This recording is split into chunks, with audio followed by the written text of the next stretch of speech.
Sí, hola, moi bo día a todas e todos e benvidos ao Museo de Pontevedra a celebración dun evento que este ano cumpre xa a 7ª edición, as Xornadas de Onomástica Galega, que este ano adicaránse á onomástica literaria. Para o Museo de Pontevedra é un verdadeiro prazer acoller unha vez máis estas xornadas organizadas pola Real Academia Galega, coa que nos unen lazos moi fortes dende o punto de vista intelectual, emotivo e afectivo, co cual para nós é unha gran ledicia. Vendo o programa, que non vou entrar nel porque o farán outros, estou completamente convencido de que as xornadas serán un éxito completo. Agardo que disfrutedes e que o museo este á altura do que todos esperades, e tamén vos recomendo que nesos momentos de debilidade por asumir todos estes contidos que se van a transmitir durante toda a xornada, no momento de fraqueza podedes dar unha volta polo museo para ver as súas coleccións e aproveitar unha exposición que está tendo moitísimo éxito, que é a de indumentaria galega a través das fotografías de Ruth Matilda Anderson, para que poidades visitar nun momento de descanso ou cando queirades. Simplemente desexar éxito ás xornadas, que estou completamente convencido, e agradecervos a vosa presencia e darlle pasos aos nosos outros convidados que están aquí na mesa conmigo. Moitas grazas.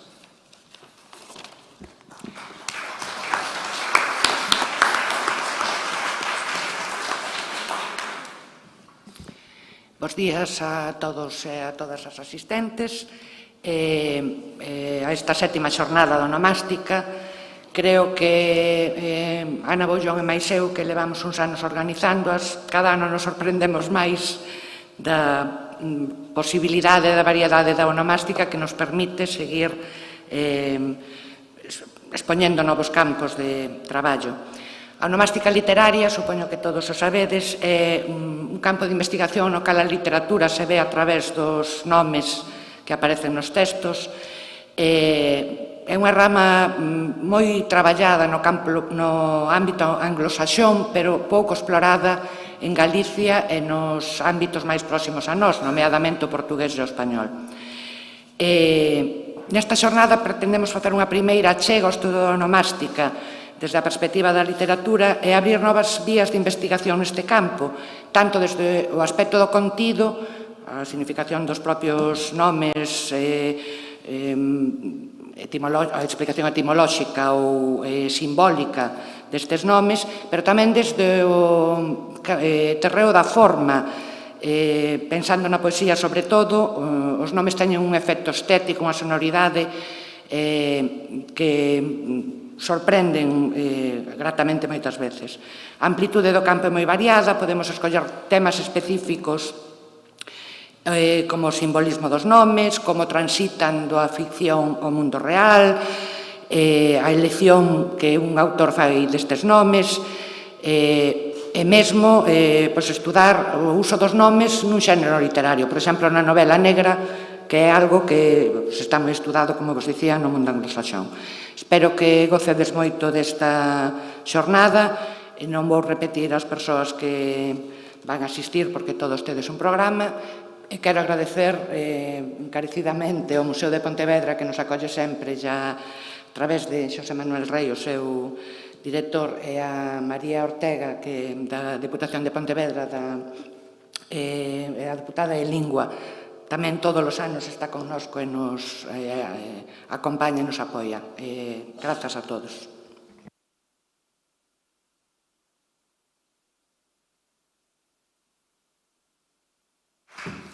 Bueno, moi bo día a todas e a todos. Moitas grazas por estar hoxe aquí nestas sétimas xornadas de onomástica galega. Dende a Deputación de Pontevedra, sempre un placer e por iso agradecemos a Real Academia Galega que conte con esta institución para todos os actos de defensa da lingua e de promoción da lingua galega. Temos proxectos conxuntos que son fortes e que demostran o compromiso desta institución ca nosa lingua. Tamén, dende a Deputación, dende o Departamento de Lingua, non podemos máis que agradecer ao Museo de Pontevedra por acollernos nestas instalacións sempre que se solicita a súa colaboración. Non me vou estender máis porque creo que as palestras que teredes ao longo destas xornadas son moi interesantes e van a facernos a moitas reflexionar sobre eses nomes que utilizamos e que ao final poñemos a xente que queremos, a xente que nos rodea, e moitas veces nos vai a facer reflexionar, como dicía, de o porqué, non? Por que o poñemos, de onde parte e o respecto que temos que ter a eses nomes. Nada máis, moitísimas grazas.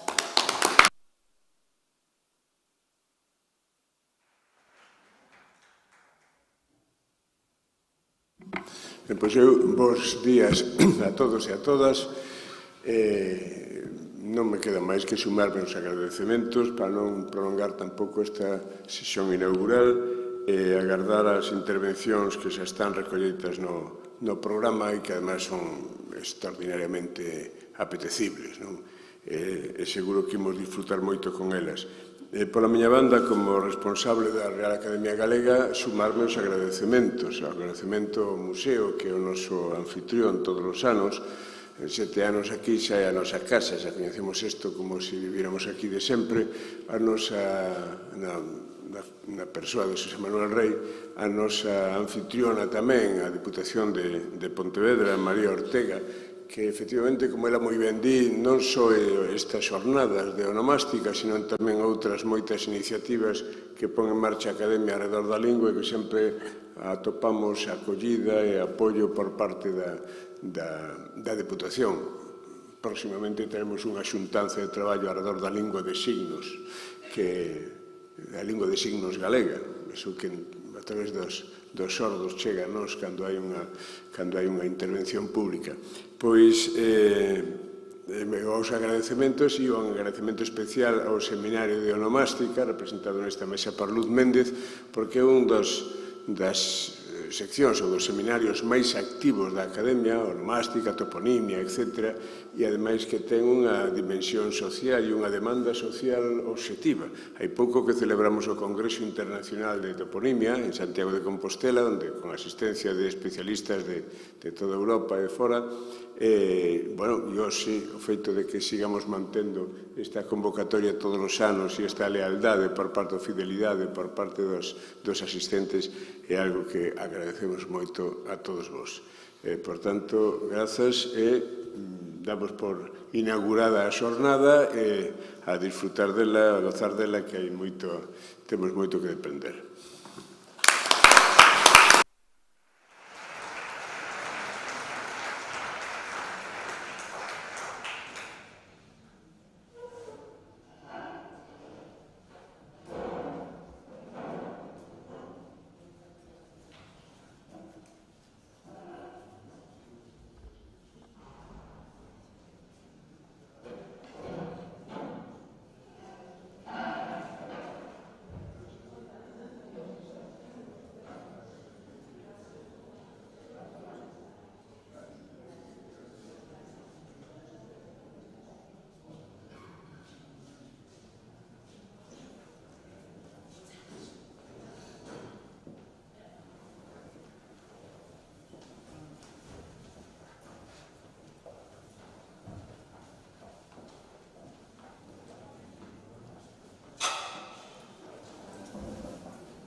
Comezamos entón esta xornada de hoxe co primeiro relatorio impartido por Anxo Angueira. Creo que todo o mundo conoce a Anxo, doutor en Filoloxía Galega e profesor titular da Universidade de Vigo, e presidente da Fundación Rosalía de Castro, entre uns dos seus moitos méritos. Ten un montón de obra literaria e filolóxica que non vou mencionar, que como isto vai de nomes, creo que con dicir Manselle, Dodro, Iria, Padrón, Rosalía, Sarmiento, Ferrín, resumo un pouco toda a súa trayectoria. Vai nos falar da onomástica na obra de Rosalía de Castro, algúns principios e perfis. Grazas, Anxo. Moitas grazas, Luz. Grazas á Real Academia polo convite e a ti, especialmente, Luz, e a Anabel Boullón. Para min é toda unha honra. Aínda que non haxa estudos de onomástica sobre unha autora que orixinou e continúa orixinando un poderoso e diverso caudal de investigacións no ámbito da filoloxía, Rosalía de Castro ben merece unha consideración, polo menos xeral, como a que imos facer aquí, desde esta disciplina. Unha consideración que si mereceu o seu propio nome, obxecto durante décadas de reflexións, opinións e mesmo de certa polémica. Aínda que La Flor, a primeira obra da autora, fose asinada no 1857 como Rosalía por Rosalía de Castro, o certo é que despois asina case sempre como Rosalía Castro de Murguía. Deste xeito, Rosalía de Castro e Rosalía Castro, á beira da espida e familiar Rosalía, foron as dúas opcións póstumas coas que foi e aínda é designada a nosa autora. Os defensores de cada unha das opcións tiñan diferentes tipos de argumentos. Algúns defendían a supresión de esa preposición caprichosa e de aire nobiliario, como decían algúns. Triunfou, estendeuse maiormente e institucionalizouse. En ese triunfo foi un baluarte fundamental Fermín Bouzabrei, a opción Rosalía de Castro. Nun recente artigo de Fernando Cabo sobre o tema, o autor utiliza Rosalía Castro. É unha posición que varios dos seus usuarios reforzan co uso rechamantemente espido do apelido. Un exemplo do propio Cabo. De modo que Castro profunda nunha peculiar formulación do etcétera, etcétera. Isto proba que a cuestión, que pode ter algún perfil máis dos que aparenta, aínda non acabou de resolverse de todo. O caso é que, desde o seu propio nome, as cuestións de tipo onomástico non lle son alleas a Rosalía. Ela mesma, no bautismo, figuraba como María Rosalía Rita.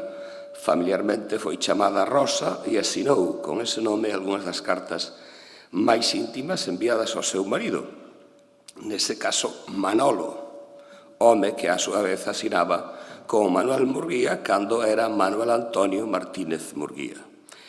En certos círculos tamén foi chamada Líders, título do texto publicado pola nosa autora no álbum del Miño, no 58. Así tamén se recolle na correspondencia de Murguía en cartas de Benito Viceto, que cante Líders nuestra santa libertad.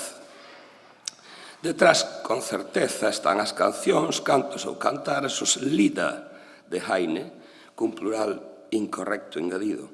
E ainda nos parece outra referencia críptica a Rosalía, que tamén fai na despedida a Murguía Juan Manuel Paz. Suyo con recuerdos a botas azules.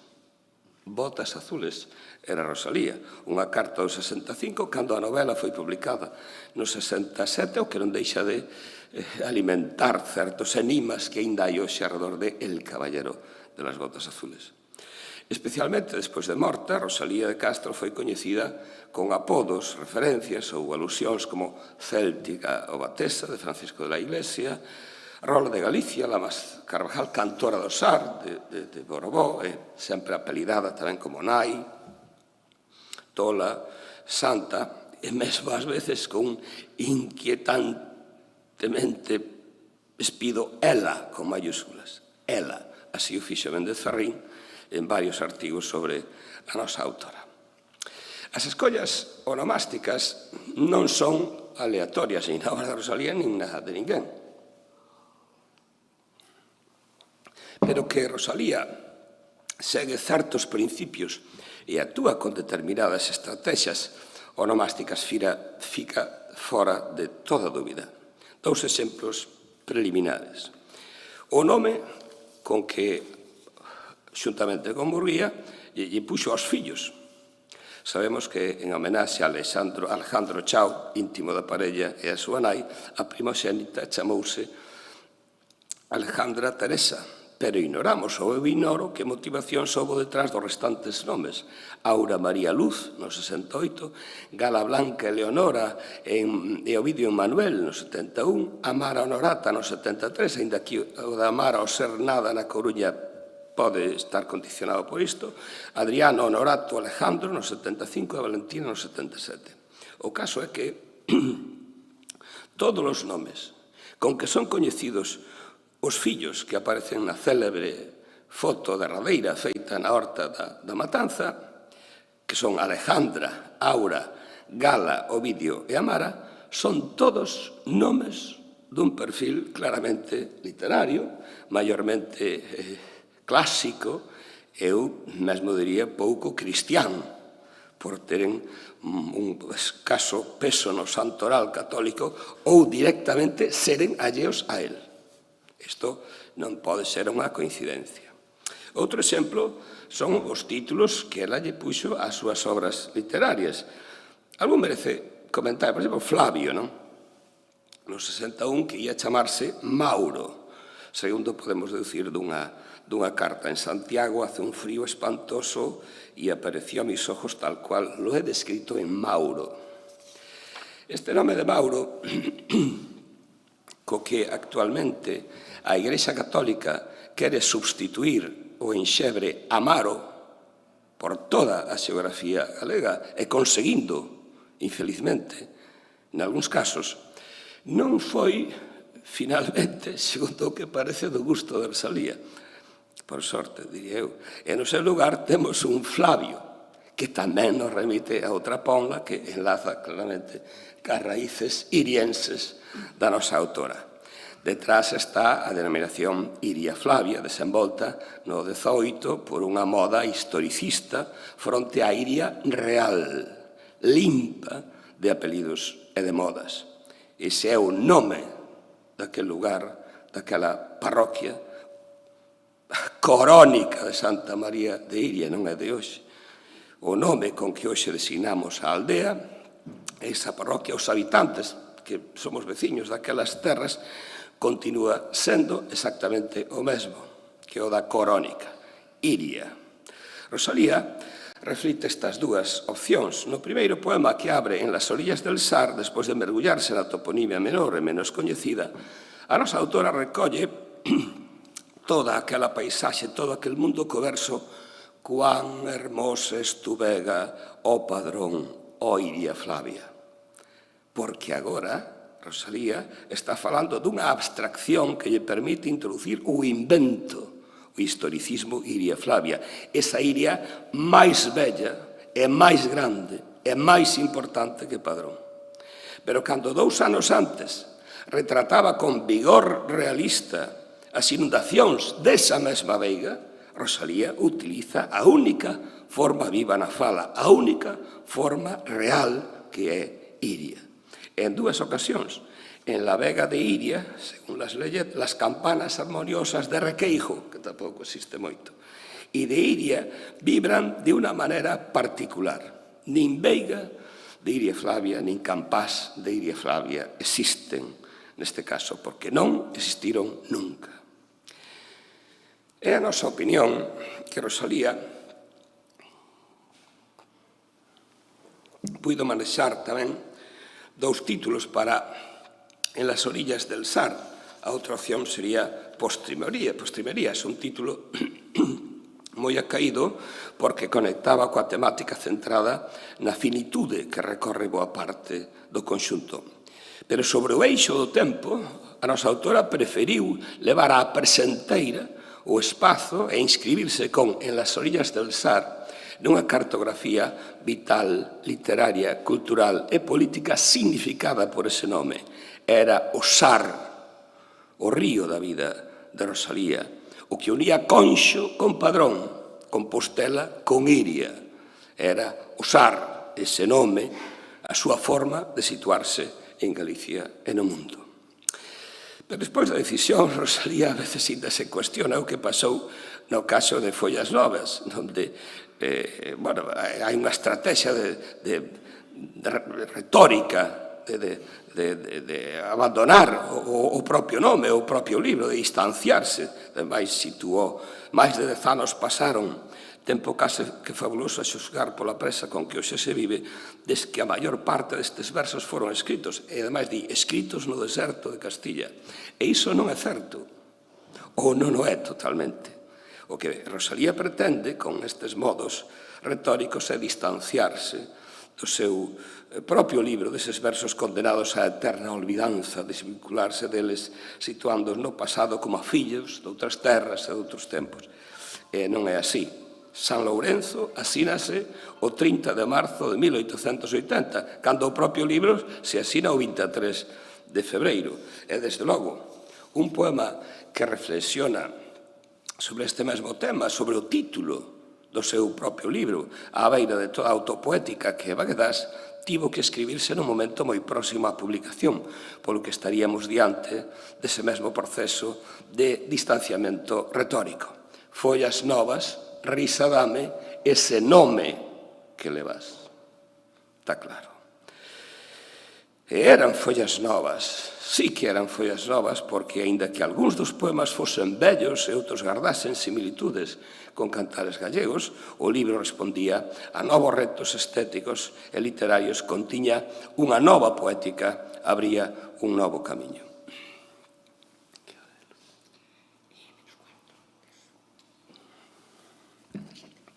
Pero probablemente o título que non responde moito ao contido que lle puxen eu esta miña intervención, porque vou centrar basicamente na súa obra en galego. Partamos de Cantares Gallegos. O seu prólogo, que é un verdadeiro manifesto, precisa atención onomástica. Nel emerxe con total protagonismo Galicia, considerada provincia na retórica política da nosa autora naquela altura, a provincialista. Pénsese que do banquete de Conxo mal pasaran 7 anos. Nunha altura do prólogo, no contexto da defensa que a autora fai da dignidade de Galicia, da súa lingua e da súa cultura, pero sobre todo da súa paisaxe, Rosalía compara Galicia con outras provincias e cita Castilla, Extremadura, A Mancha, Alicante e Murcia, territorios que efectivamente visitou.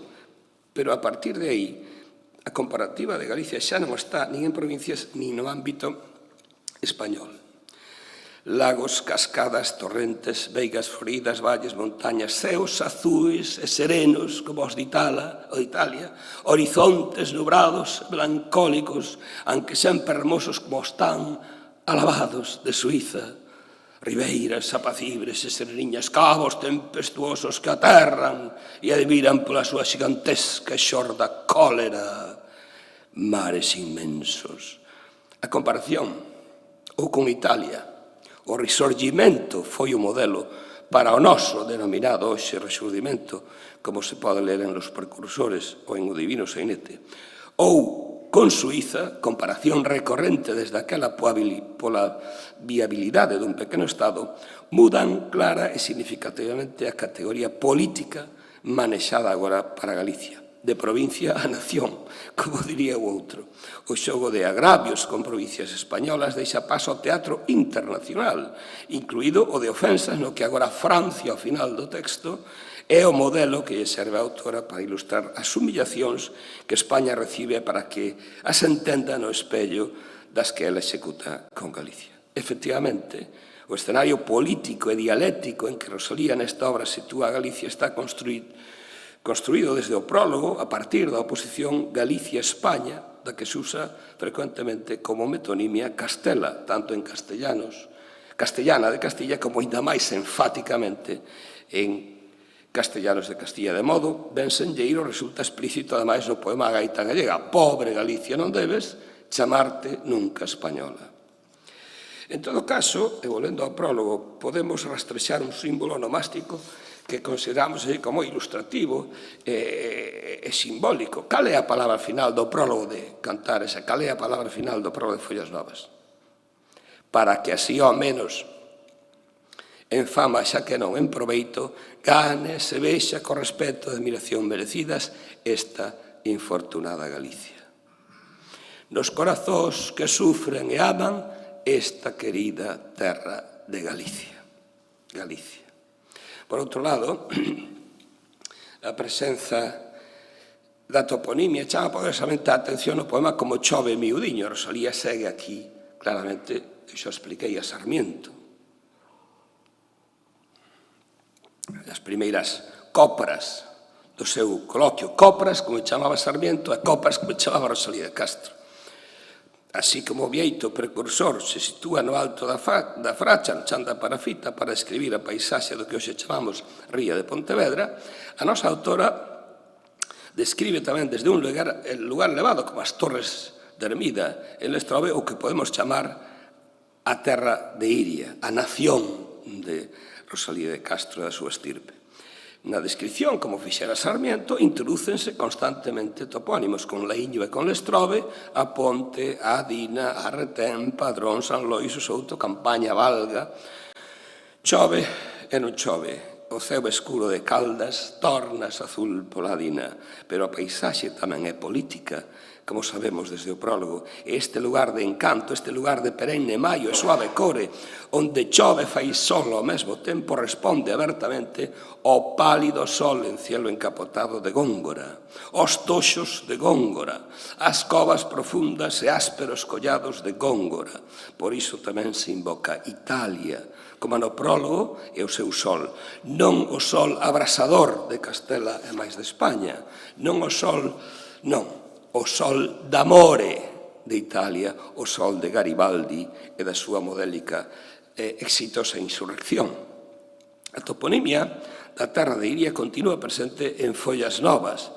Hai un poema que non lo fai ver moi claramente. Padrón, padrón, Santa María Lestrove, adiós, adiós.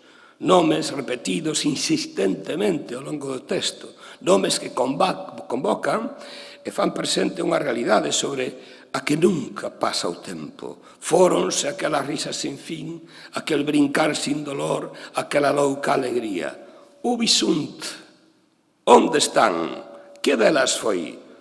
Os nomes son a paisaxe emotiva dun tempo, a testemunha que fica e permanece por riba de todas as cidades. Padrón, padrón, Santa María Lestrove, adiós, adiós. Pero en Follas Novas alcanza tal vez máis protagonismo Compostela.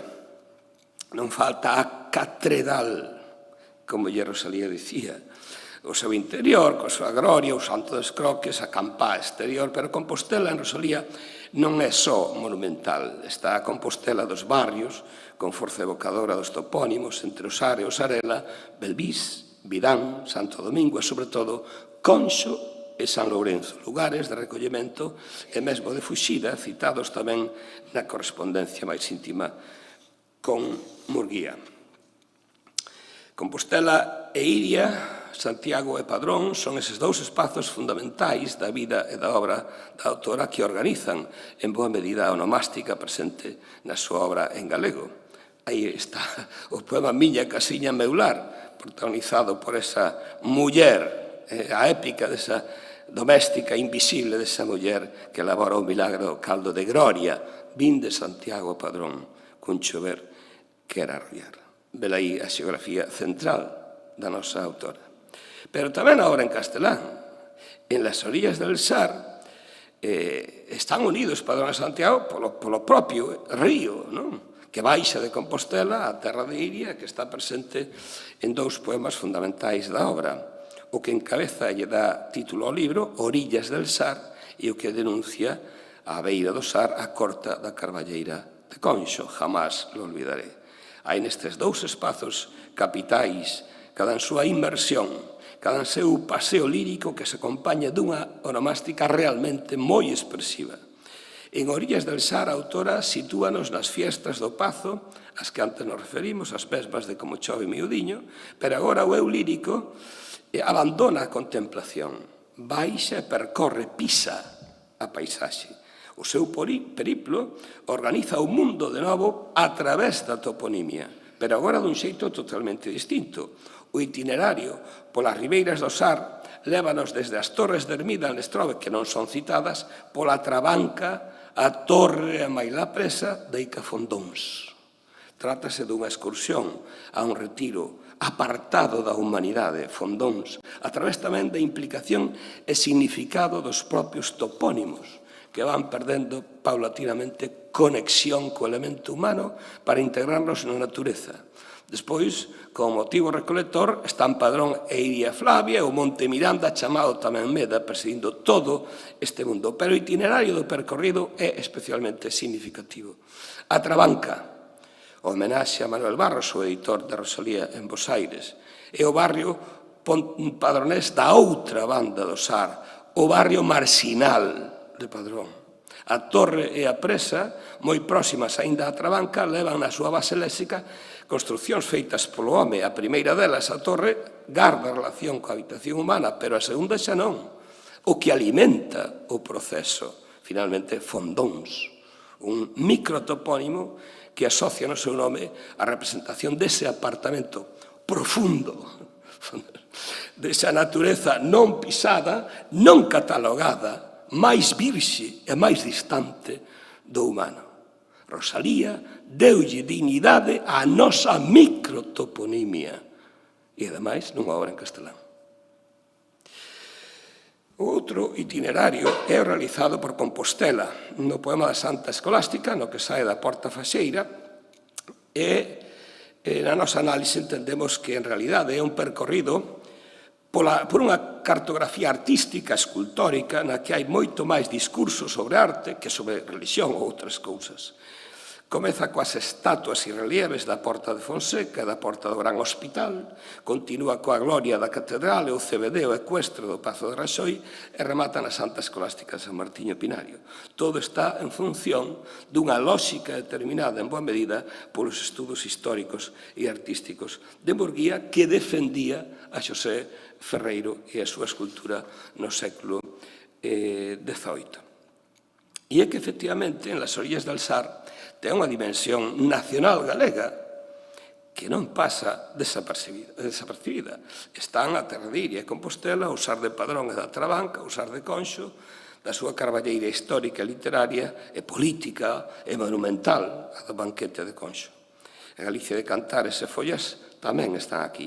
Rosalía describe desde os desafíos do seu tempo, nesta obra, que proceden desde los 4 puntos cardinales, como ela di, desafíos que son, polo tanto, globais, como incipiente capitalismo. E eles responde a Rosalía desde Galicia. Pero yo, en el rincón más escondido y también más hermoso de la tierra, e faino con referencias universais da cultura, desde o traballo artesanal e como muller, como Penélope, que tece e destece sen cesar a súa tea, sin esperar a Ulises, como di textualmente ela. Pero o poema onde máis claramente se pode ver isto, tampouco falta o poema referido á emigración, como a Volvez, e Jamás lo olvidaré. Nel non se cita nin Conxo nin o Sar, aínda que a carballeira aludida non pode ser outra. O que se cita é o Turia, o río do arcebispo Pallá, que ordenou a corta, están as referencias bíblicas e religiosas para denuncialo indirectamente. Xerusalén, os cedros do Líbano, o mártir do Gólgota, etc. Pero hai unha destas referencias no final que nos parece extraordinariamente relevante. A de Lázaro. Rosalía, escribindo en castelán, non ten outro norte que Galicia, e en castelán alude ao proceso que a súa patria, como lle ela chama, está vivindo naquela altura do XIX. Lázaro é o símbolo desa resurrección, dese renacer do que moito despois demos en chamar resurdimento. Este é o ilustrativo colofón, tan ecoloxista como político. Mas, ó Señor, a consentir non vuelvas, que de la helada indiferencia el soplo apague la protesta en nuestros labios, que es el silencio hermano de la muerte, y yo no quiero que mi patria muera, sino que como Lázaro, Dios bueno, resucite a la vida que ha perdido y con voz alta que a la gloria llegue, le diga al mundo que Galicia existe, tan llena de valor, cual tú la has hecho, tan grande y tan feliz cuanto es hermosa. Outras toponimias da autora nestas obras me decían, son as referidas á emigración, a cartografía de Rosalía da emigración, o carril, ao principio, en Cantares para sair, ao Brasil, o carril, ela sempre di o carril, co artigo. E despois, en Follas Novas, o Parrote, na Coruña, e a Habana. É curioso, en Las Orillas del Sal podía falar da emigración argentina, non o cita, ainda que Buenos Aires está moi presente nesa obra. En fin, direi únicamente que no Parrote, na Coruña, aí Rosalía asina un poema de dimensión nacional, o da emigración transoceánica, pero tamén aí hai unha oda byroniana a Sir John Moore dedicada a María Bertolini, da que se di general inglés, Sir John Moore, ela nativa do país de Gales, amiga e veciña en Iria. Está protagonizada por unha nova relación xeográfica de Galicia. O texto articula unha serie de pontes culturais e políticas entre Galicia e as Illas Británicas, sustrato nado baixo paraugas do celtismo. O mar. Este é o espazo máis que da traxedia desa ponte aberta, talasocrática, que une as dúas ribeiras. E o mar, o bravo mar que ruxe, cal ruxe aquel que te arrolou na cuna. En canto á toponimia, teño aquí outra listaxe de consideracións, pero non me dá tempo a explicalas. Únicamente está aquí presente Anxos García decir que ela e Enrique Sanfiz descubriron que a festa do Seixo na beira do mar é o Seixo de Mugardos, pero ainda non sabemos onde está a Santa Margarida, a miña Margarida Santa. Si decir que ela fala de moitas romerías, de moitos santuarios, igual que Sarmiento. Igual que Sarmiento, é o propio Perucho falaba da Santa Margarida do Carballo Maiore do Reino. Non me queda xa tempo para falar da antroponimia, pero dicirvos que Rosalía é unha tradición desde o primeiro libro impreso en galego, que é a obra de teatro Entremés de Salvador Roel, a principios de XVIII, de usar nomes populares e diverxentes do castelán. Ali estaban Afonso, Cristóbal, Alberto, Catalina, Irene e Marta. En Sarmiento, con Marcos da Portela, pois Antón de Domaio, Farruca da Braña, Maruxa das Luchas, Peruxo dos Merlos. En Cantares hai esta mesma tendencia. Pero domina, por exemplo, o Marica frente ao Maruxa de Sarmiento. E os personaxes teñen este mesmo perfil. Brás, Lourenzo, Xaquín, Xoana, Margarita, Antón, esta Xan. Está o nome de Xan en Follas Novas, ese motivo do Xan Valdrojas é miña xoia. Pepa, a muller de Xan, ten a sorte que non teñen outras, porque cando un busca un Xan, casi sempre atopa un Pedro, pero é que Pedro tamén forma parte desa onomástica popular, non?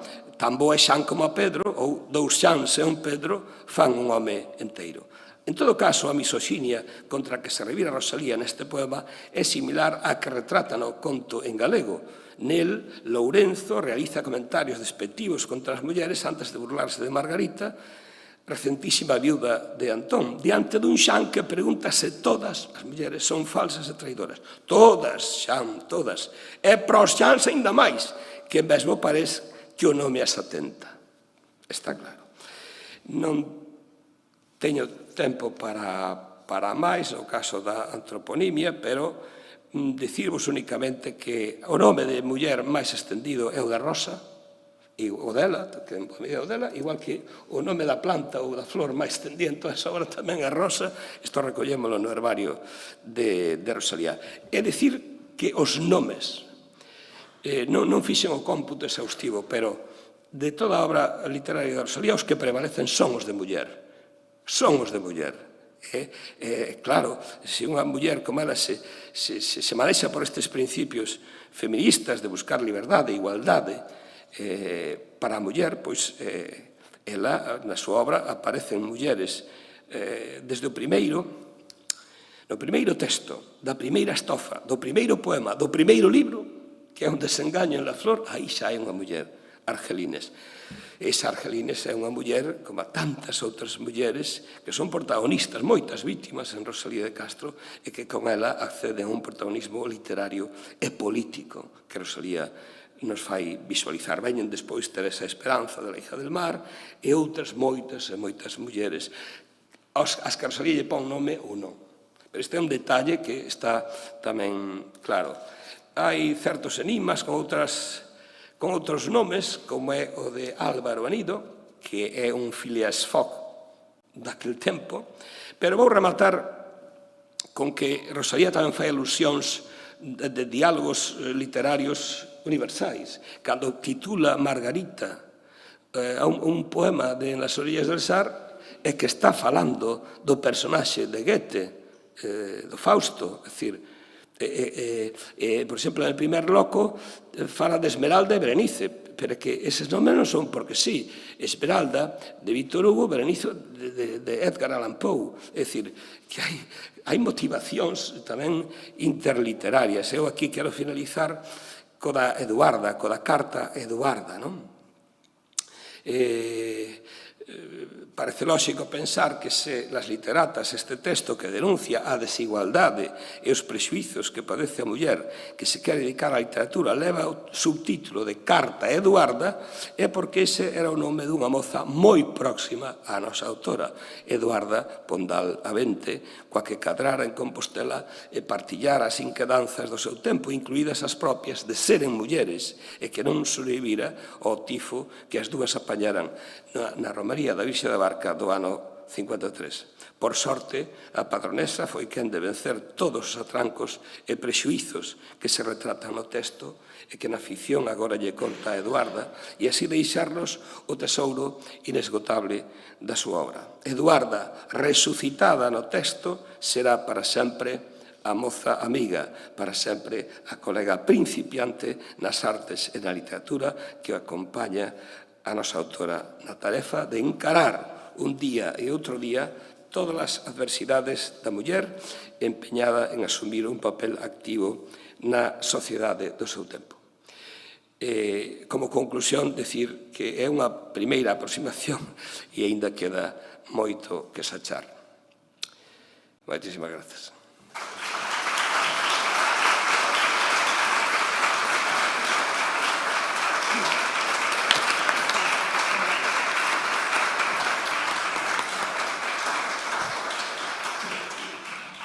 Moitas grazas, Anxo, sobre todo pola puntualidade o axustarte ao tempo. Pídolle, por favor, a María Xesús Nogueira que leva auga, se queres.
Sí, arréglome tamén con isto.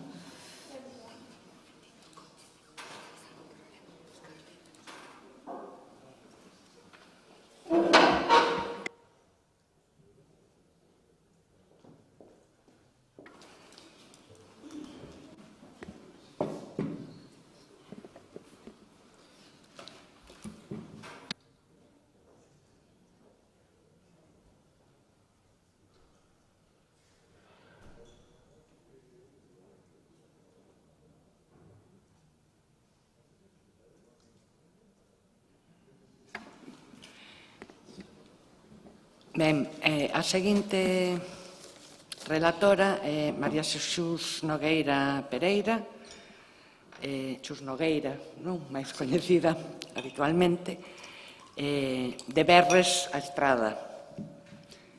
Digo porque, bueno, é importante os dos nomes. É doutora en Filoloxía Galega, profesora de Literatura Galega na Universidade de Santiago de Compostela, autora de varios libros e numerosos estudos sobre literatura galega contemporánea. Tamén é crítica literaria, escribiu nas principais revistas e medios galegos actuais, algún que xa non está entre nós.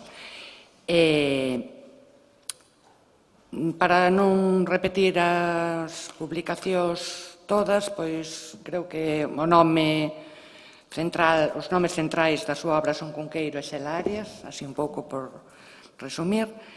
Tamén traballa moito en relación co xénero e o medio ambiente. E o medio ambiente traenos a colación o título da súa conferencia Seguirán falando os nomes a voces, toponimia e ecopoesía na literatura galega. Grazas. Moitas grazas, bo día. Quero comezar co meu agradecemento á organización da Xornada de Onomástica por facerme un espazo a min, a unha persoa de literatura, no que poida falar, neste caso, de toponimia. Dicía Uxío Noboneira, a finais da década dos 90, o nome líganos coas xeracións do pasado, con todos os antepasados que usaron e danos certa seguranza de permanencia, de pervivencia, desnihilízanos en certa maneira. E Chus Pato, en Charenton, no ano 2004, escribía os seguintes versos: Un corazón soña como as árbores soñan en Bagdad, Vietnam, nas enmoquetadas serras afganas, nas costas de Galicia, en Hiroshima. Coñecida é a estreita vinculación existente entre a escritura poética e os nomes de lugar. Numerosos os casos nos que a identificación entre voces e nomes converteu a toponimia en lugar literario. O Mar de Vigo, en Martín Codax, Iria, ou Iria Flavia, ou Padrón, en Rosalía de Castro, os topónimos bergantiñás en Pondal, o Caurel en Noboneira, Fisteus en Lupe Gómez, por mencionar tan só algúns exemplos. As conexións entre a escritura poética e a toponimia foron salientadas en varias ocasións por Anxo Angueira, quen estudou, ademais, a utilización de topónimos en autores como Sarmiento, o mencionado Noboneira, Ferrín, reparando na súa función de estratexias de apropiación e resistencia. Iris Cochón chamou tamén a atención sobre como, cito, la toponimia, por su libérrima y misteriosa arbitrariedad, por su transparencia u oscuridad etimológica y por hallarse fuera del caudal común de la lengua, posee una faceta enigmática de la que la tradición textual ha extraído intenso provecho, apoyándose, isto é importante, en el ritmo de sus capacidades sonoras. A representación dos nomes de lugar resulta especialmente evidente tanto nas composicións vinculadas á biografía e aos espazos vitais de quen as escribe, como nas que teñen como obxectivo a representación da paisaxe e que se enmarcan, no caso da literatura galega, nunha longa tradición. Neste senso, é obrigado recordar, conforme demostraron os traballos fundamentais de María López Sández, o valor identitario que lle foi conferido á paisaxe, e engado eu os nomes que a designan desde o Rexurdimento.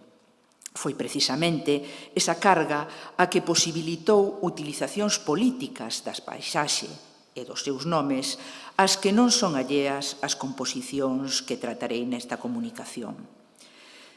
Se parece obvia a existencia dunha relación entre o contido das composicións e a frecuencia da representación toponímica, a poesía de temática ecolóxica revélase, como tentarei demostrar, un corpus rico para o estudo dos nomes de lugar na literatura.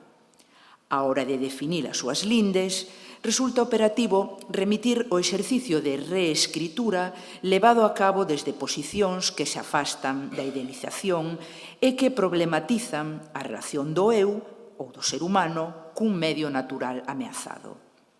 Neste punto, fago meu o trazo diferenciador do concepto de ecopoesía empregado no limiar dunha antoloxía recente que, por outra banda, constitúe unha mostra da vitalidade destes discursos. A Different Eden, Ecopoetry for Ireland and Galicia, a crecente conciencia, cito, sobre a fragilidade dos ecosistemas que habitamos. O que estou a citar é o limiar dos editores desta antoloxía, Kate Payne, Lorna Sognesi e Martín Veiga. A análise céntrase, polo tanto, en composicións poéticas que mostran un cambio de perspectiva, e volvo citar o limiar, do ego ao eco, particularmente naquelas que abordan o motivo do espolio e a degradación medioambiental. A literatura galega conta cunha nutrida e crecente tradición de textos xurdidos no contexto de movilizacións contra agresións ao medio e catástrofes ecolóxicas ocasionadas polo ser humano en nome da industria e do progreso. Tal é o caso do ciclo de composicións que tratan o tema da construción de encoros e que se estende desde os anos 60 do pasado século até a actualidade. Un dos primeiros textos difundidos sobre este ciclo é o Romance de Castrelo de Miño, de Albino Núñez Domínguez, que circulou de maneira clandestina por Galicia e que foi publicado en Buenos Aires en 1966, segundo documentou Alonso Montero. A composición, de ton popular, considerada durante moito tempo anónima, comeza cunha enumeración de topónimos correspondentes a localidades de Castrelo de Miño ameazadas polo asolagamento. Santa María, Barral, San Paio de Ventosela, Groba, Sanín, Trasariz, Xubín, Laia, San Esteban, povos que a beira do Miño, con lexítima facenda, viviste desde Icagora felices nas meigas terras, que as vosas prantas se tenden formando as úbedas veigas de míllaras e bacelos que o val do Castro enfeitan. A centralidade que o autor concede a estes lugares coa súa mención vese reforzada pola repetición dos encadeamentos dos primeiros versos, Santa María, Barral, San Paio de Ventosela, en dous momentos da composición. Dentro da liña argumentativa na defensa das terras de Castrelo de Miño, o romance incorpora un comentario metonomástico cohesionador da identidade ao se referir aos, cito, tempos en que o país, ourizado de fortezas, chamábanlle nos papés territorios de Castela. Outro exemplo significativo da toponimia na ecopoesía que abordou a construción de encoros atópase nunha composición moi posterior no tempo, pertencente ao libro Remitencias, do ano 2013, de Xosé Lois García. Trátase, neste caso, dunha fotografía das ruínas da aldea de Seixón, anegada pola presa de Belesar e que emerxe debido ao descenso do nivel da auga. A semellante estampa, evocadora de paisaxes posbélicas, segue un poema que comeza cos versos: non é Guernica, nin Hiroshima, nin Nagasaki, é Seixón respirando a súa dispersión. Os exónimos mencionados no primeiro verso equiparan a aldea asolagada con espazos de destrución e con lugares que, noutro traballo, denominei escenarios do horror para nomear referentes que están a funcionar nos discursos da poesía social máis recentes como símbolos da barbarie. Guernica, Hiroshima, Nagasaki non só redimensionan a devastación de Seixón, senón que a sitúan nun contexto global á beira dos espazos destruídos pola acción do ser humano. As mencións microtoponímicas, e o sufixo é tamén aquí relevante, son frecuentes tamén nunha das últimas achegas ao tema dos encoros, refírome, o poemario As Ulagadas, de Suso Díaz, aparecido en 2021. O libro evidencia xa desde o subtítulo, reproducido na portada, un claro exercicio de memoria. A memoria lemos do Val do Limia, Aceredo, Buscalque, Ovao, Reloeira. Un exercicio que se retoma na súa dedicatoria.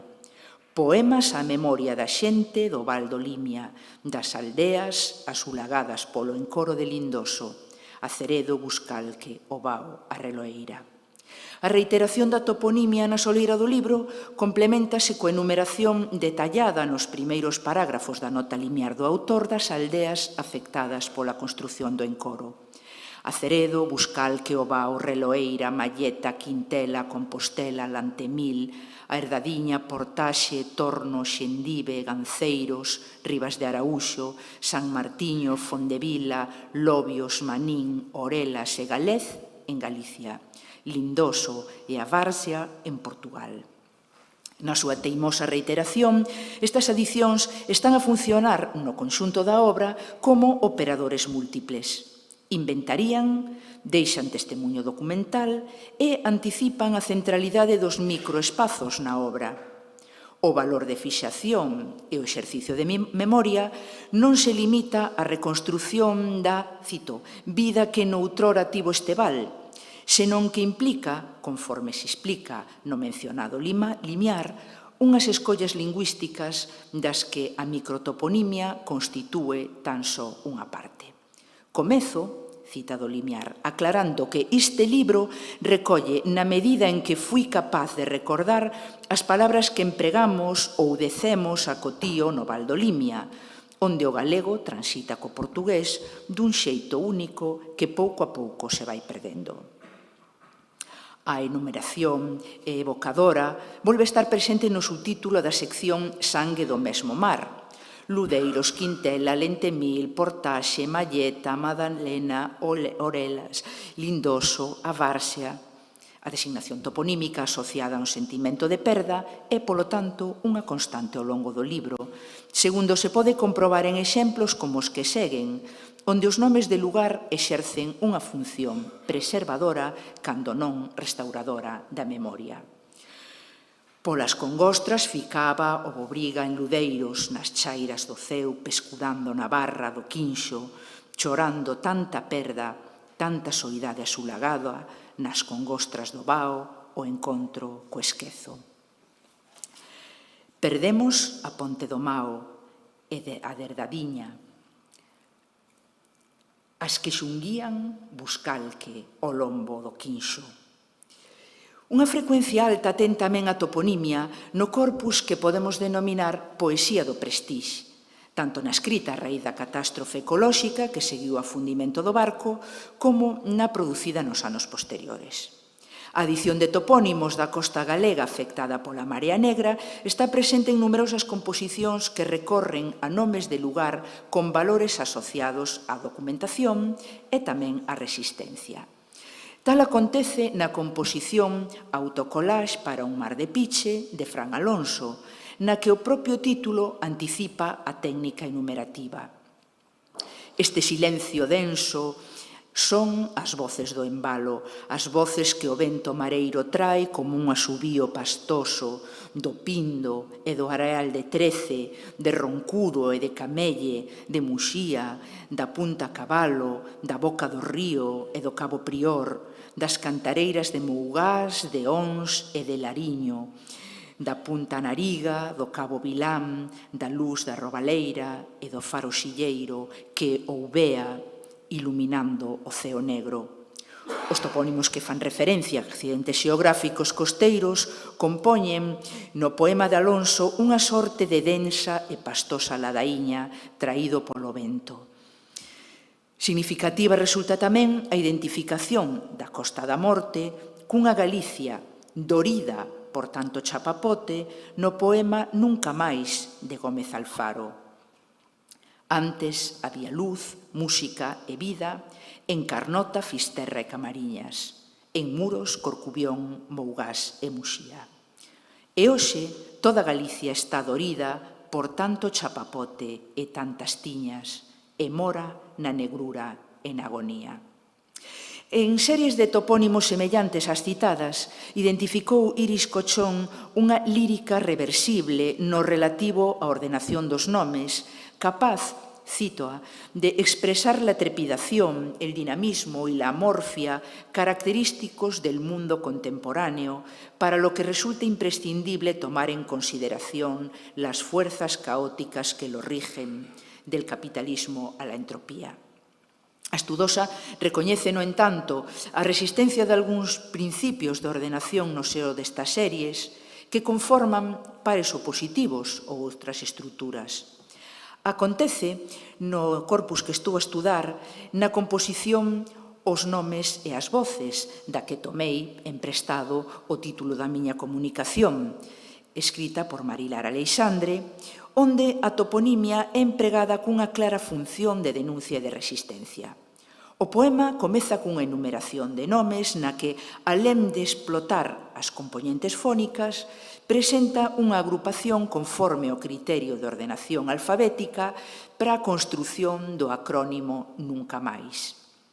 Nemiña, niñóns, as negras, Udra, Nasa, Nave, Punta Nariga, Camariñas, Carnota, Corcubión, Arnela, Aldán, Aguiño, Malpica, Area Maior, Arneliña, Insua, Sardiñeiro, Sisargas, Silleiro.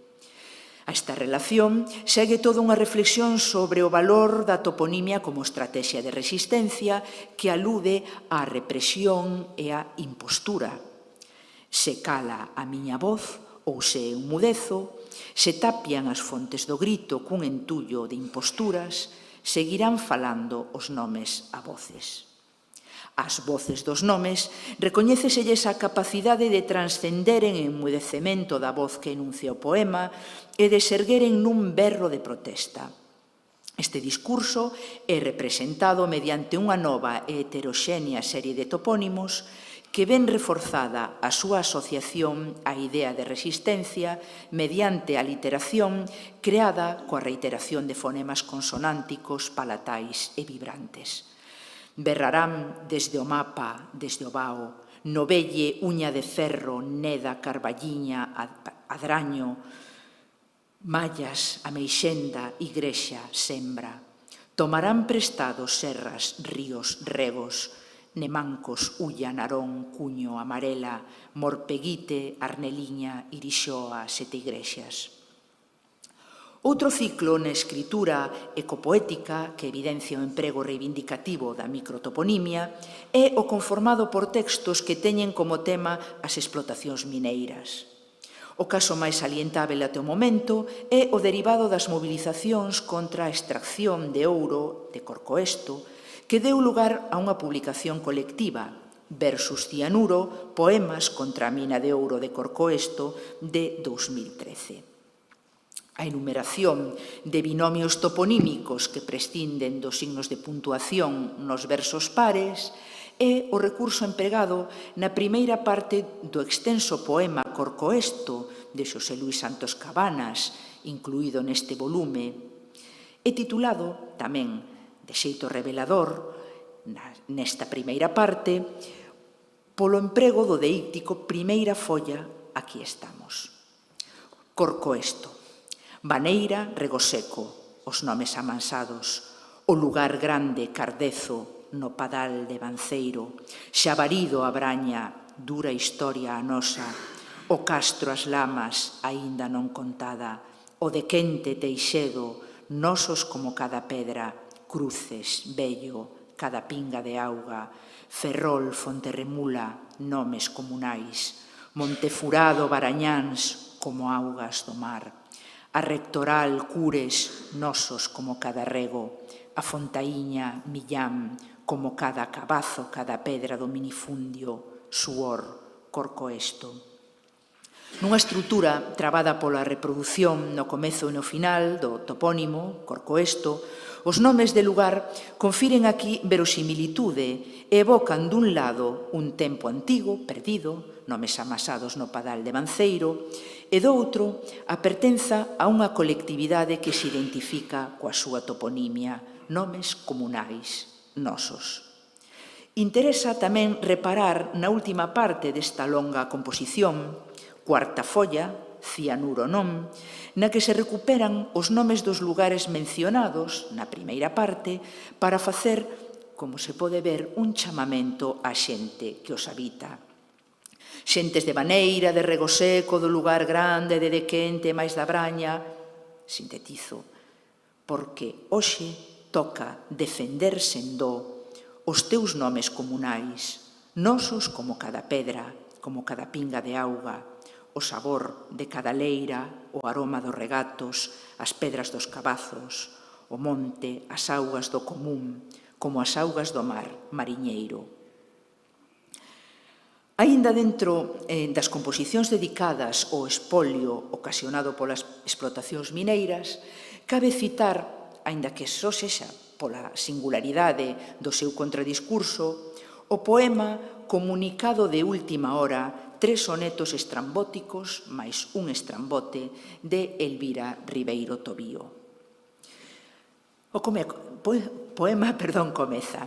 A comisión de toponimia deste poema ven de reunirse con carácter excepcional para reclamar a aprobación por parte dos mandatarios do réxime en vigor dun cambio de nomenclátor do Concello de Cabana de Bergantiños.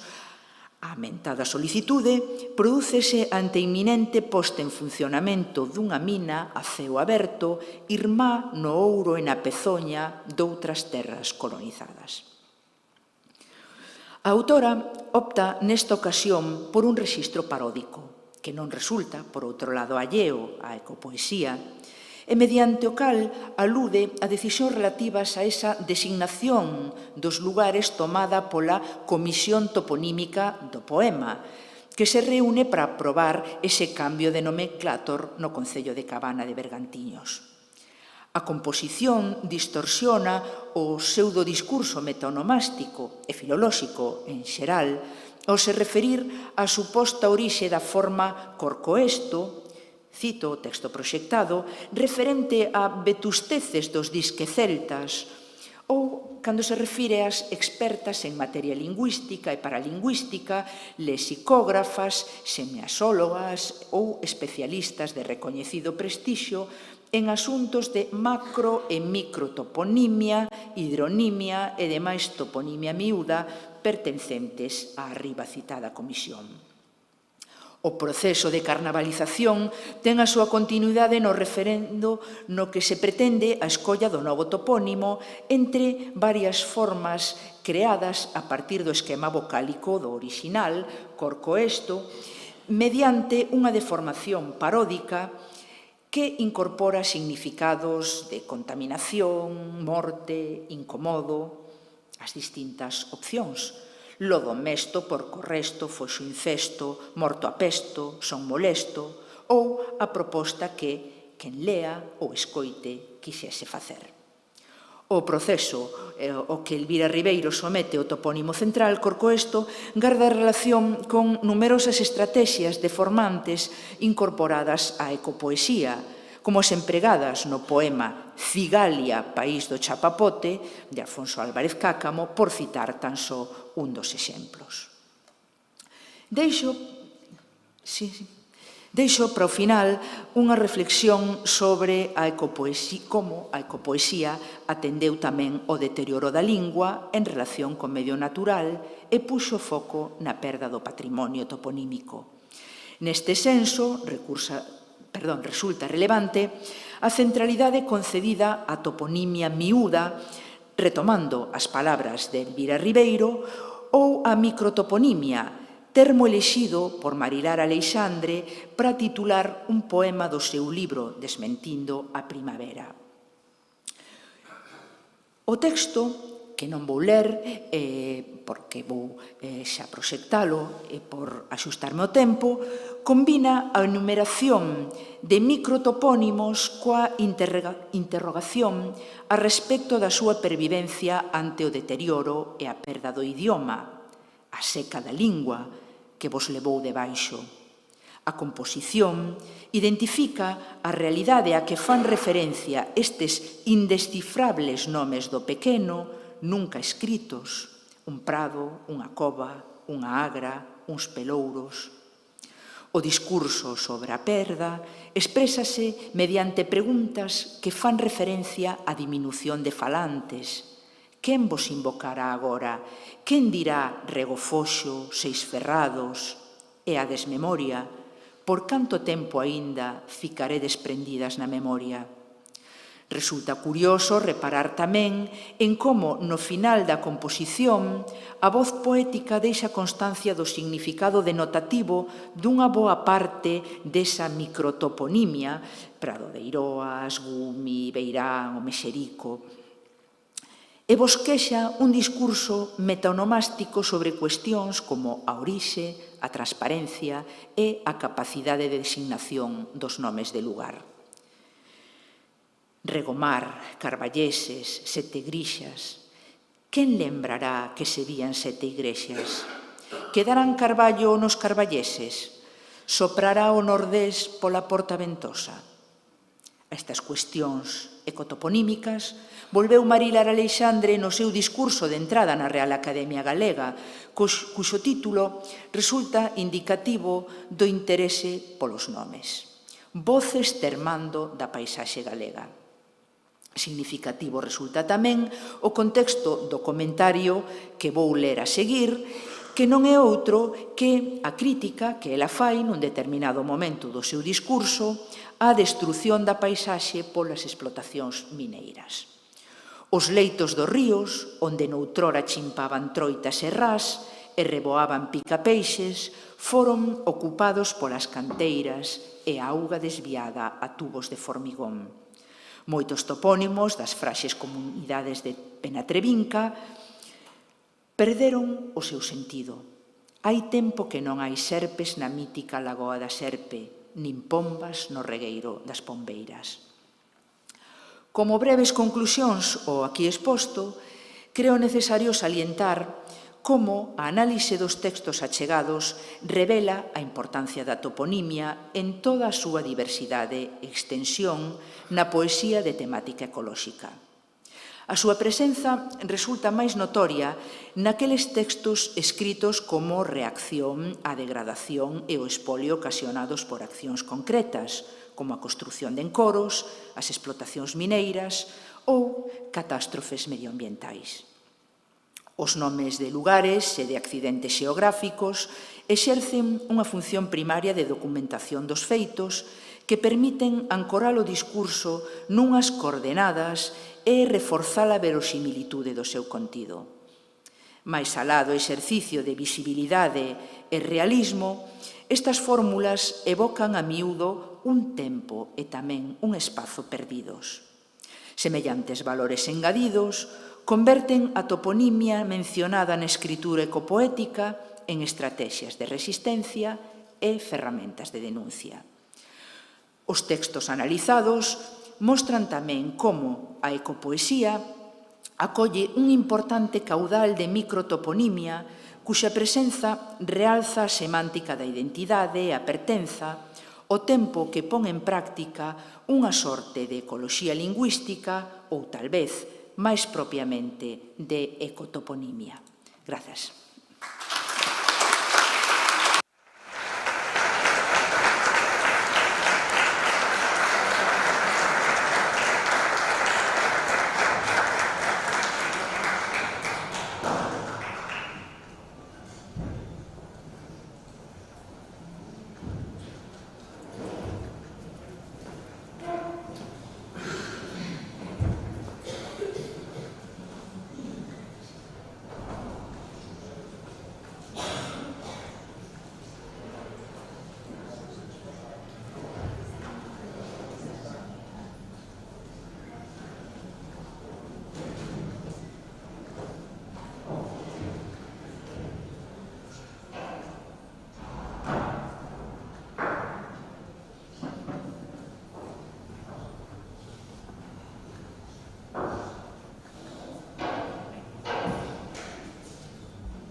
Continuamos a sesión con Xosé Antón Palacio Sánchez, que é doutor en Filoloxía, filólogo, traductor, un dos inauguradores da Facultade de Traducción de Vigo, creo lembrar, dos primeiros que foi profesor ali durante máis de 4 décadas, é un dos grandes expertos en onomástica en Galicia, tamén fundador da Asociación Galega de Onomástica e, ante todo, un amigo e un mestre para min. Por iso, non quero seguir dicindo moito máis. Só un nome, Ferreira, que creo que é o que nos lembra a todos Antón. Vai falar sobre nomes artúricos en Galicia. Cedolle a palabra.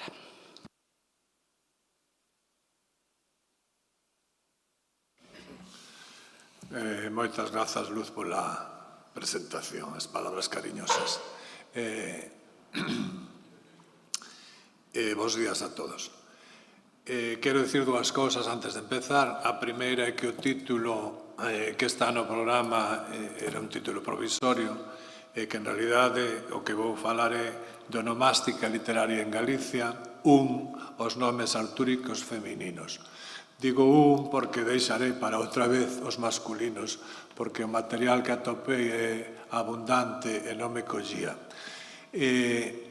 Ademais, e isto debe ser cousa da miña idade, eu pensei que tiña unha hora e resulta que era media. Así que pídolle a Luz que me corte xusto cando pase media hora. Empezo, pois. Son, desde novo, curioso dos nomes dos personaxes das novelas artúricas e dos libros de cabalería, como Tristán, Lanzarote, Amadís, Xinebra, Oriana, Iseu. Coido que esta miña curiosidade e interese por tal onomástica naceu en min coa lectura dun documento en que aparecía un dos meus santos pasados, e digo así pola tecedeira de Bonaval, que era como lle chamaba, santos pasados, chamado Lope Taboada de Lemos, que, achándose enfermo, respondeu ao chamamento para a guerra que en 1510 lle fixo Carlos I e propúxolle, o Lope, propúxolle que no seu lugar acudise como alférez de fidalgos de Galicia o seu irmán Galaor, a fronte da tropa que proporcionaba Lope e que este se comprometía a soster cos ingresos proporcionados polo Couto de Orbán, que serían administrados por Galaor. Nunca oíra eu nin lera tal nome, Galaor, que me sorprendeu e fixo prender en min a curiosidade. Anos máis tarde, traballando eu xa na Universidade, atopei e gardei un artigo do Faro de Vigo en que figuraba un personaxe chamado Esplandián de Cea. Iniciei daquela un pequeno arquivo que perdín e está hoxe desaparecido. O día que encontrei este nome, Esplandián de Cea, recordo eu, naquel momento compartía despacho con Xesús Alonso Montero, e cando el chegou pola tarde, faleille do tema, estivemos falando, eu aprendendo. Sabedores desta miña afección e curiosidade, os colegas do Dicionario de Apelidos Galegos, que está en elaboración avanzada, propuxéronme que preparase unha charla sobre estes nomes que, como dixo Cunqueiro, levaron os paladíns e as fermosas damas. A maior culpable creo que foi Luz. Así pois, un pouco forzado, puxeme a buscar nos arquivos dispoñibles na rede. Utilicei os mesmos que estamos utilizando para o Dicionario de Apelidos Galegos, o Arquivo do Reino de Galicia, o Arquivo da Catedral de Santiago, o Arquivo Histórico da Universidade de Santiago e o Portal Pares. Ademais, por confirmar que, como adoita repetirse en algúns artigos que tratan este aspecto da onomástica, estes nomes eran propios de fidalgos e escribáns, consultei algúns libros de xenealoxías e historias de familias galegas, por exemplo, o do padre Crespo Pozo e o de Carlos Martínez Barbeito sobre os pazos e provincias coruñesas e algúns outros. Lín, ademais, algúns artigos que trataron o tema, como o de Carlos Alvar, o de Rafael Usero, o de Xosé Carlos Breixo, o de Pardo de Vergara e outros, e incorporei ás miñas listas os personaxes citados neles. Fixen así un cadro para cada un dos nomes. Cada cadro compóse de 4 columnas. Na primeira vai o nome, na segunda o ano en que se documenta, na terceira a fonte, en siglas, e a cuarta observacións que dan algunha información sobre a persoa citada. Os datos desta cuarta columna permiten, ás veces, resolver unha das maiores dificultades, o problema dos homónimos, das homonimias, que se dilucidan ou ben polas datas, ou ben pola vecindade ou localización do personaxe, ou ben polos matrimonios.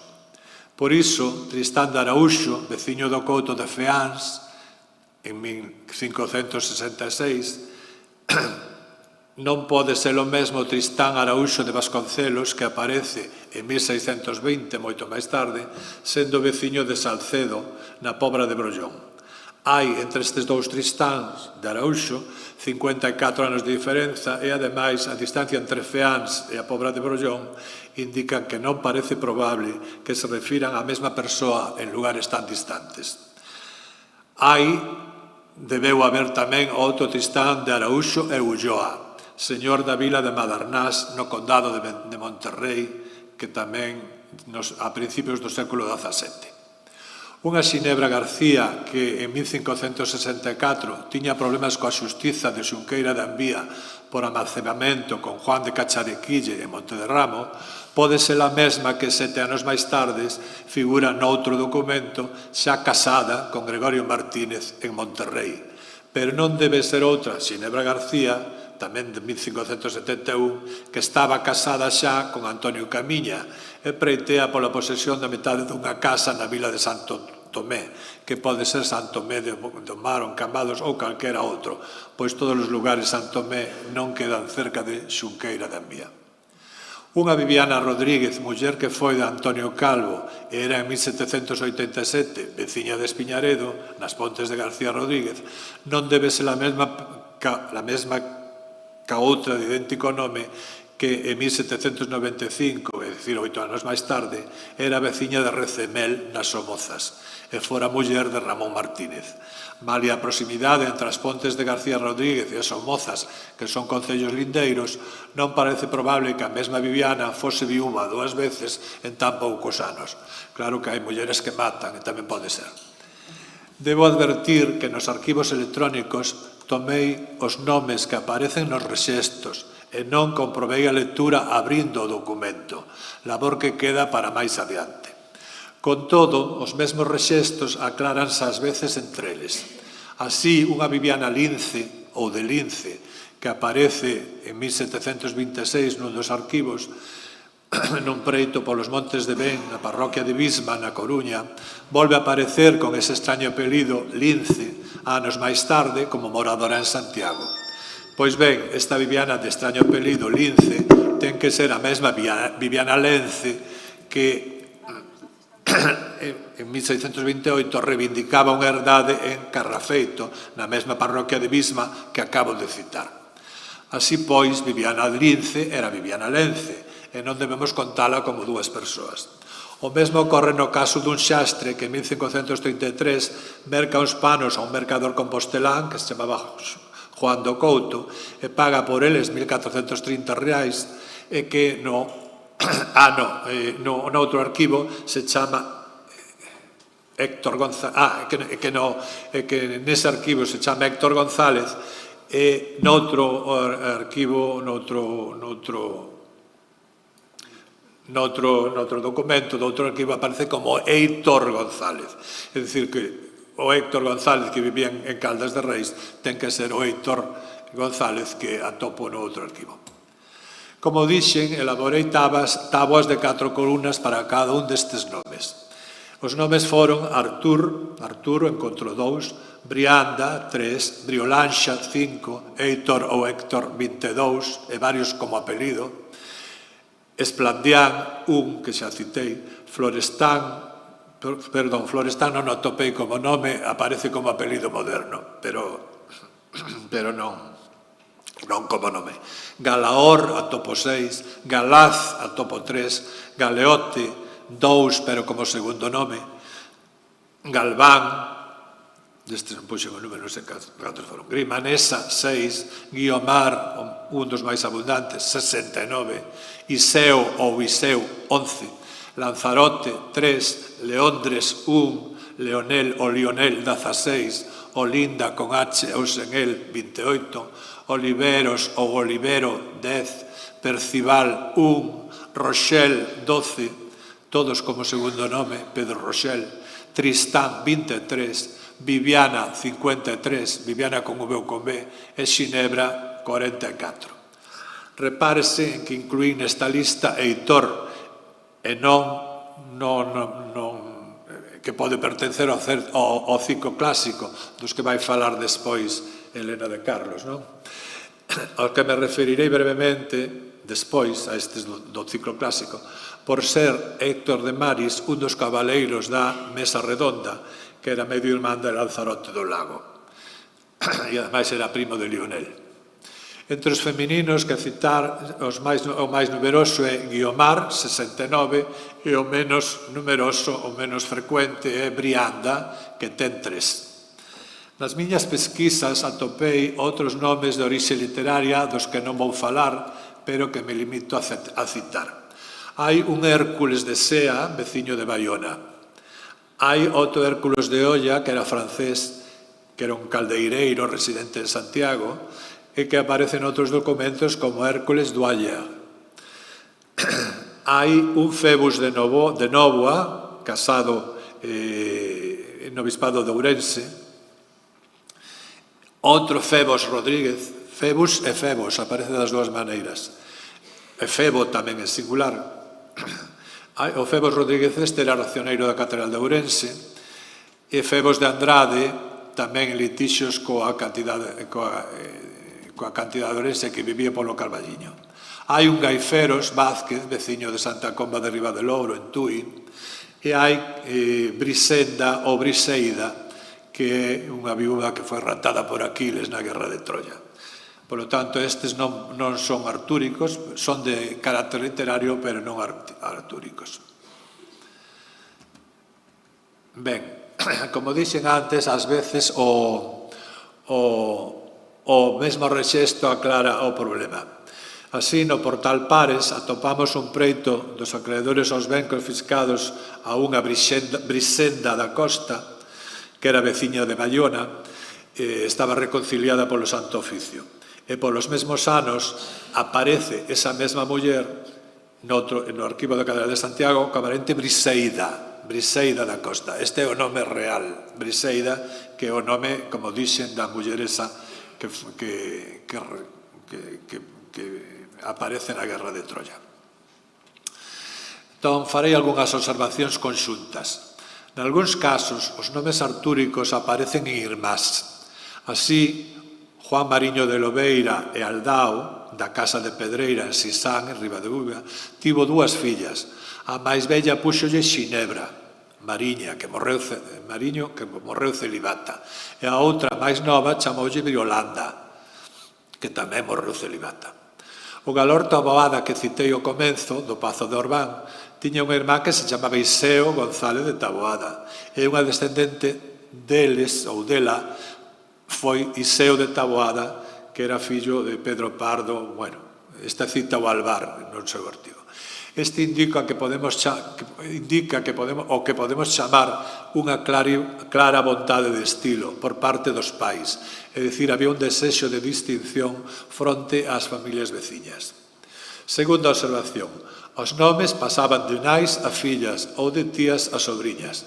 Xinebra de Avalle de Redondela, que casou con Alonso Laso, natural de Vigo, foi nai doutra Xinebra de Avalle, casada con Nuno Prego de Montaos. Xinebra das Mariñas, señora de Mesía, casada con Antonio de Quiñones, foi tía doutra Xinebra das Mariñas, casada con Suero Suárez Gómez de Soutomayor. E da mesma familia era Xinebra de Haro. Terceira observación. Vemos, pois, que certas familias son afeccionadas ao uso destes nomes literarios. Unha grimanesa, Suárez de Moscoso, foi nai dun que se chamaba Percival de Lira.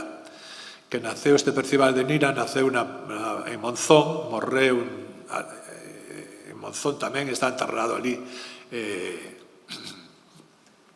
nunha igrexa de Monzón. Se nos dá tempo, veremos máis adiante outros casos parecidos.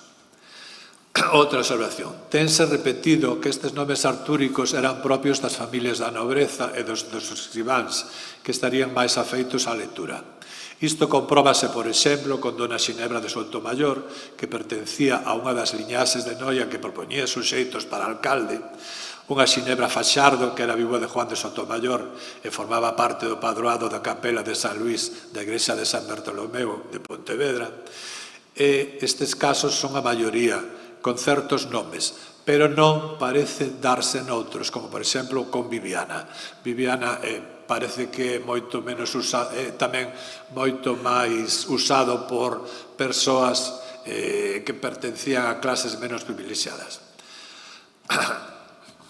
Así, ao lado de xinebras con pazos e señoríos ou casadas con membros da fidalguía ou da nobreza, que son a maioría, tamén se atopan outras que parecen formar parte destas clases menos privilexiadas.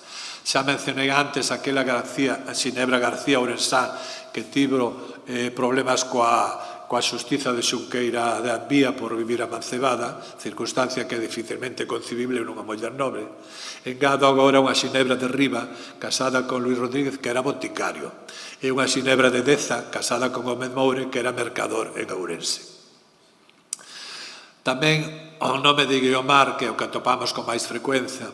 Hai Guiomar casadas con escudeiros 3 veces e unha cun moi nobre cabaleiro, pero tamén as hai casadas cun boticario, cun labrador, cun acibecheiro, con 3 mercadores, cun cordoeiro, cun licenciado, o licenciado Luna, e outra que era nai dun prateiro.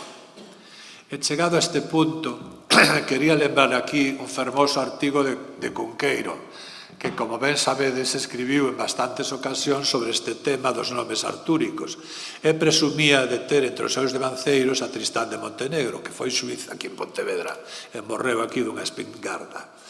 O mindionense utilizou este nome, dese trasabó seu, como un dos seus moitos pseudónimos. Falaba antes Antón Santamarina precisamente dun tema que hai que tocar, este dos pseudónimos literarios, que dá para moito. Tamén escribiu Cunqueiro aquel conto, tamén moi fermoso, que titulou Tristán García, que se botou ao mundo en busca dunha isolda ata que foi a topar unha xa moi velliña en Venta de Baños. Eu lamento dicir aquí que non atopei ningún Tristán García entre os 23 Tristáns que atopei nos arquivos galegos. Sinto mágoa por non poder testemunhar que Tristán García non só viviu na imaginación do grande escritor. Pois ben, o artigo ao que acabo de aludir titulouno Cunqueiro, Papeles que foron vidas. Sintagma que Xesús González aproveitou para o libro de crónicas literarias de Cunqueiro que publicou na editorial Tusquets en 1994. Neste texto, Cunqueiro móstrase sostendo nas mans o catálogo dunha edición que celebraran os notarios baixo o título de El documento notarial en la historia, e despois de ler nel unha serie de protocolos notariais dos séculos XIII ou XIX, escribe: «Qué vidas y qué vidas! Los más de los documentos darían para que un escritor escribiese una estampa a la manera de Aloysius Bertrand en su Gaspar de la Nuit, libro que siempre tanto me tentó imitar, o un cuento, e incluso una novela larga, tanto a la manera de Stendhal como a la manera de Balzac, o un ejemplar de Don Miguel de Cervantes». E prosegue xa contra o final. El catálogo de los documentos es como una colmena bien poblada. Ya digo, pueden sacarse 1000 historias de estos papeles que fueron vidas. Pois ben, entre o rexesta ou asentos que eu manexei para preparar esta charla, todos estes rexestos son papéis que foron vidas. Por iso, porque sería pesado e aburrido ler aquí a lista dos nomes artúricos encontrados, que en todo caso poderán consultarse nas tábuas se esta charla se imprime, vou ir falando deles e destacando algunhas noticias máis ou menos sorprendentes das persoas citadas.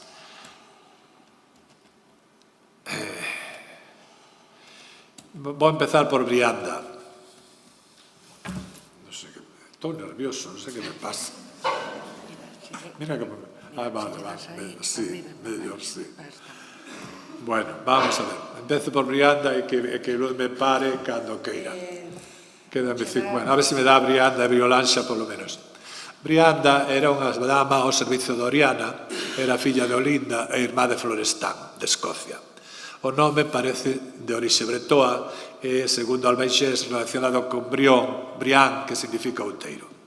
Nos arquivos consultados atopo unha Brianda de Castro, unha Brianda de Tobar, que preitea con seus fillos contra o conde de Lemos, e que noutros documentos figura como Brianda de Ribadeneira e como Brianda de Tobar e Ribadeneiro. E era veciña do Couto de Lea, que está en Friol. No portal Pares hai 445 documentos en que figura algunha Brianda, un nome a maior parte das veces levados por unha muller da nobreza.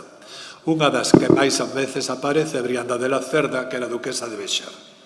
Extraña que entre tantas Briandas só apareza a galega que acabo de citar, a Brianda de Tobar, que tamén aparece no arquivo da Catedral de Santiago. Poderían ter en relación con Brianda Barba, que era da Astorga, relación con Galicia, perdón, Brianda Barba, que era da Astorga, e Brianda Osorio, que foi recomendada para a abadesa do Mosteiro de las Dueñas, que está aí, ben sabedes, na... como se chama esa zona? Cerca de Ponferrada, ou no Bierzo. Eso. Sigo con Briolanxa. Briolanxa era reina de Sobradisa, era a esposa de Galaor, e segundo a Valle Arce deriva de Briolande, que era un castelo de certa prominencia en l'Estuaire de Merlín, e non como quixeron Menéndez Pelayo e Williams, derivada de Brión, nome que non aparece nas fontes favoritas dos primeiros autores refundidores da lenda de Berlín. Polo tanto, sería un topónimo convertido en antropónimo. A máis antiga Briolanxa que documento é unha freira del Velo Preto, que vivía no ano 1502 no mosteiro de Santa María Nova, na cidade de Lugo. As monxas do Veo Negro constitúan a elite. Só elas tiñan dereito a votar nas eleccións conventuais e a seren elixidas para algún cargo do convento. Estaban libres dos traballos manuais e servís e a súa principal obriga era o canto nas horas canónicas no coro. Hai que deducir, polo tanto, que pertencía esta muller, Briolanxa, pertencía a unha familia nobre ou fidalga. No mesmo mosteiro de Santa María Nova vivía unha Guiomar Rodríguez, tamén freira do Velo Preto. Debía ser portuguesa a muller de Rodrigo de Sequeiros do Pazo de Santomé, en Vigo, chamada Doña Briolanxa Pereira, quen en 1540 vinculou os bens da Quinta da Silva en Portugal xunto con outros bens mobles e inmobles en Braga. Polo padre Crespo Pozo sabemos do seu nome, do seu segundo apelido, Briolanxa Pereira Silva. Uns anos máis tarde atopamos en Santiago a Briolanxa da Moreira, muller de Juan Formoso, quen deu un poder a un señor que era veciño da Coruña para que cobrase os 12 ducados que lle debía un licenciado Tomás por haber enseñado e sustentado a unas sobrinas. Vemos, pois, que esta Briolanxa de Moreira tiña pupilas na súa casa e que as alimentaba e educaba, o que indica unha certa posición na escala social. Nese mesmo ano, Briolanxa foi requirida por Juan González, fillo de Fernando González, mercador e veciño de Santiago, para que abandonase unha casa que lle tiña alugada. Ela contestou que tiña un contrato de arrendamento de palabra por 9 anos e que, ainda que non tiña documentos, ela tiña dereito a seguir. Coido que hai un erro de lectura, en cambio, e un cambio de sexo, unha transexualidade, diríamos, no rexesto do outro documento do mesmo ano, 1565, Arquivo da Catedral de Santiago, en que atopamos a un Briolángel de Moreira, veciño de Santiago, que asina un contrato con Pedro Farto, clérigo santagués, de modo que o Briolángel acolle na súa casa a María de Freixido, a súa parenta, entendo que do grego, a cambio de 28 ducados. É dicir, que este Briolángel de Moreira, o que vos dixen antes, que os rexestos corríxense un ao outro. Este Briolángel de Moreira, que o que transcribiu pensou que era un home e pon que era veciño, ten que ser a Briolanxa que acabamos de citar, porque é no mesmo ano, ademais, e ademais tamén se dedica a acoller na súa casa pupilas. Xa contra a fin do século atopamos unha Briolanxa de Novoa, muller de Pedro López Mosqueira, veciña de San Paio de Castrelo, que non sei onde está, que lle vende un censo de 14 ducados a un coengo de Santiago. E por último atopamos unha Briolanxa Rodríguez, veciña que foi da vila de Valença, no Reino de Portugal, como nai dunha residente en Santiago chamada Grimanesa Pereira, outro nome de estirpe atúrica do que falarei a continuación. Este nome de Briolanxa consérvase na toponimia menor. Na base de datos de microtopónimos de Galicia atopamos un terreo mixto na parroquia de Videcerre, no concello ourensán de Oimbra, que se chama a Briolanxa. E ben, se queredes empezo con Grimanesa, e dame tempo. Empeza e acaba con Grimanesa. Tarda un pouquiño, veña. O padre Crespo cita, Grimanesa era tamén filla, irmá de, era un personaxe dos. É curioso porque na Wikipedia di que Grimanesa era unha princesa das Illas Canarias, como se chaman? Unha princesa guancha. Parece que este nome é bastante abundante en Canarias. Nada, é un puro disparate. Grimanesa é un nome de estirpe artúrica, e o padre Crespo cita unha Grimanesa de Liñares casada con Pedro de Neira. Eran donas dunha casa de Toirón, cerca de Sarria. E tamén cita a unha Grimanesa Suárez de Moscoso, nai de don Percival de Lira, de aquel Percival de Lira que citei antes, de Monzón.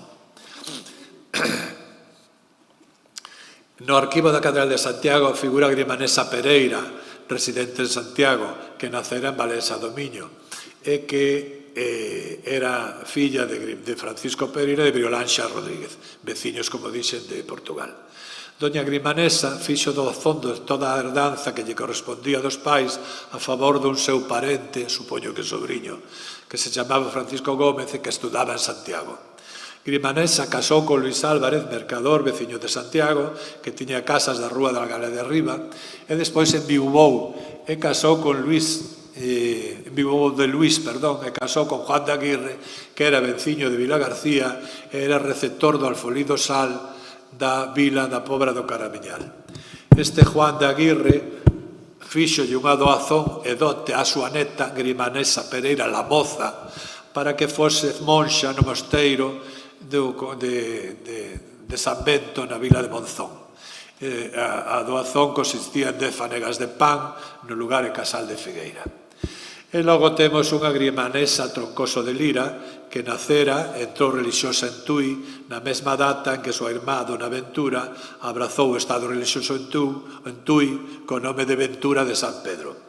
A súa irmá, outra irmá máis bella entrará en Monzón, seguramente esta é a grimanesa que era parente de Diego de Lira, veciño de Ares, rexedor de Baiona, que foi bautizado en 1643.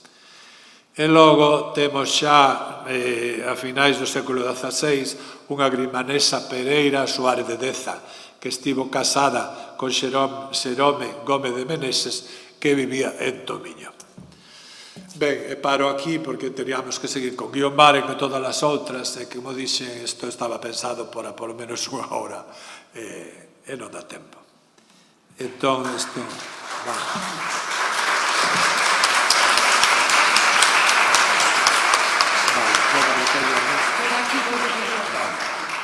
Pídolle a Anxo e a Xus que suban por se... Si, eu cedo a mí. Poñemos... Zarra... Si vos zarrasto, trema na man é unha cousa. Si, bueno, cara que che zarra. Vou a agardar. Si. Xa che zarra un cano. Gracias. Xa agora xa sei eu. Veña, sentade aí.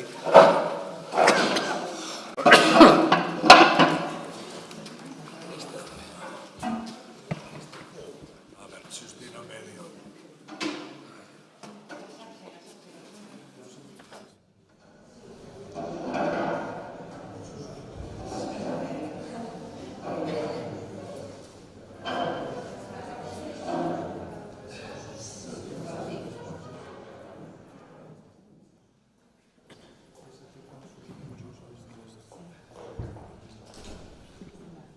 Se alguén quere abrir o debate para algún dos relatores, xa vexo por ali a unha persoa.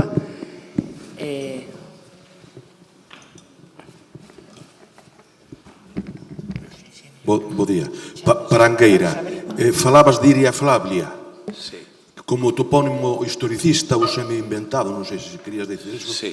Está documentado nos autores clásicos tardíos, no Ptolomeo, Claudio Ptolomeo, creo, sí. E no itinerario antonino.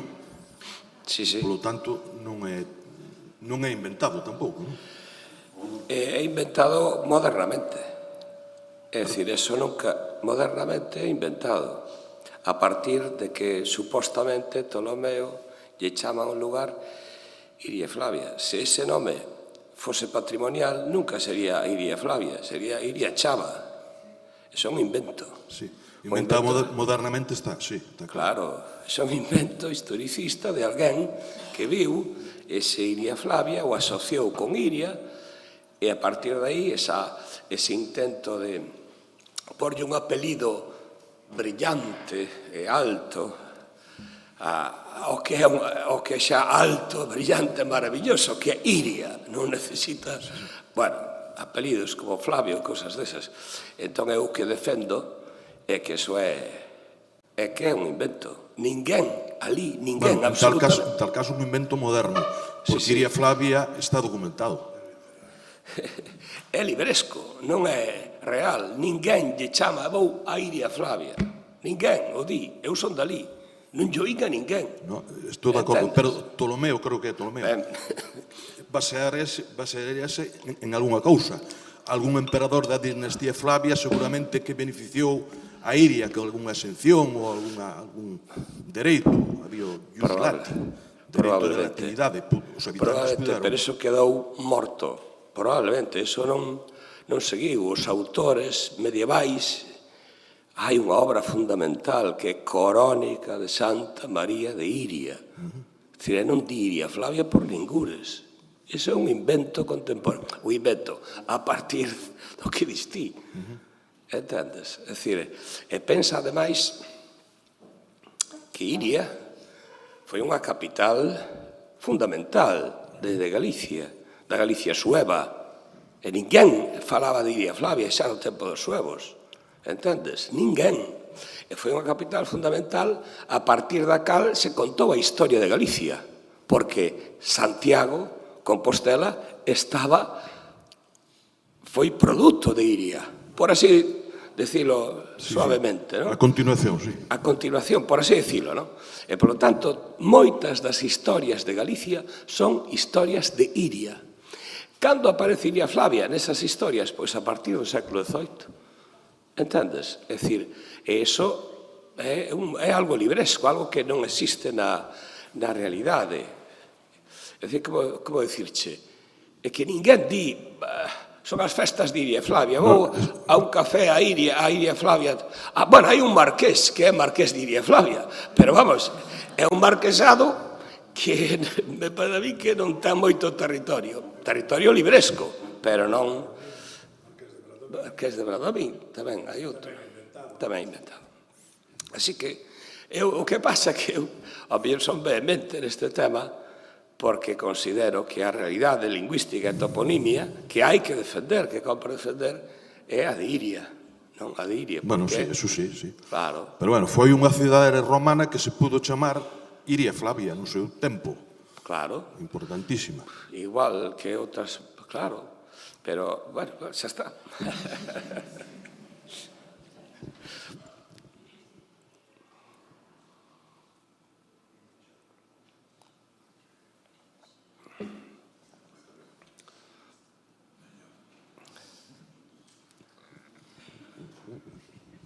Eu que quería preguntarlle a Antón, bueno, tiña que estar na mesa, pero hai unha mesa moi pequena para tanta xente. Se nos podías explicar un pouco as datas que comprenden eses nomes, é dicir, se eses nomes estiveron de moda nun período concreto, que período, se coincide co período das obras. Son antigos medievais, antes de que aparezan os libros. Algúns, como pode ser Viviana, están documentados desde 1200. Existía o nome masculino Vivianus, Vivian, eso é moi antigo. Pero, efectivamente, sí que se ve un incremento grande. Tamén é certo que hai máis documentos, pero aparece a partir do século de finais do XIV, hai moitos máis, é dicir, nese período. O que pasa que Viviana ten a particularidade de que continúa moito no 18 e no 19, é dicir, un nome tamén é o que máis documentamos. Pero é anterior á aparición ou a difusión dos libros de cabalería e notase un incremento nos séculos XVI, pero claro, tamén se debe que son máis documentos. Outros, en cambio, Violanxa é que non volve a aparecer, aparece eses 3 ou 4 neses anos. E pasa igual con Brianda e con moitos máis. Tristán, por exemplo, é outro que desaparece tamén.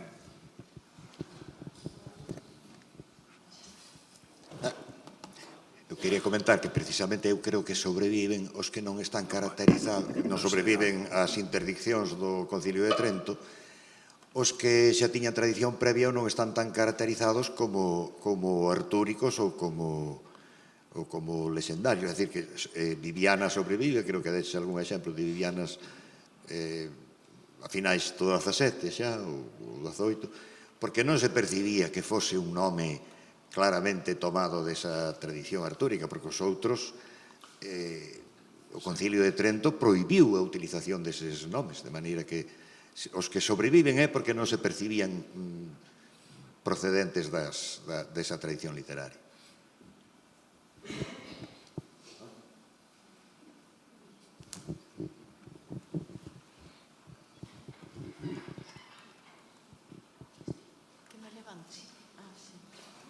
Nada, eu só quería comentar un detalle por se fose interesante para o investigador, que hai 20 anos eu tiven uns irmáns como alumnos en Mugardos que se apelidaban Heitor. Sí, é apelido frecuente en Galicia, hai polo menos, non recordo agora o número, pero hai bastantes. Heitor hai moitos, sí. Sí, está feito, o apelido está feito, xa mirei, efectivamente, polo menos debe ser 200 ou 300 Heitor, que conserva o nome, claro. Nos rexestos aparece sempre como Héctor, porque os que leen, os que fan os arquivos, traducen, había que ir abrindo un a un os documentos, é un labor que xa se fará.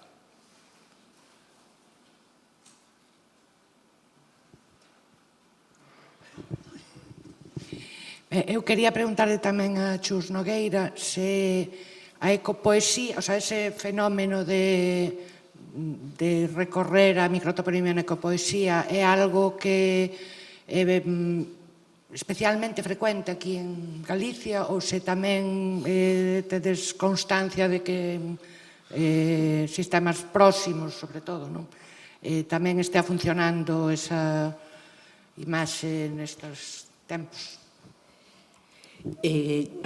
Coa única do que temos constancia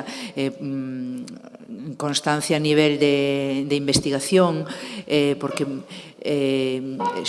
estou a traballar nun proxecto dirixido pola profesora Manuela Palacios, sucesivos proxectos que estudan a literatura e a cultura galega en relación coa irlandesa.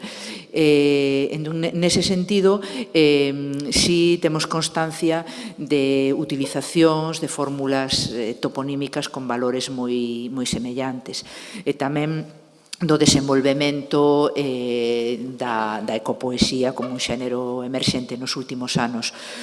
Tamén na literatura española, pero non o temos estudado como tal. É máis unha intuición lectora.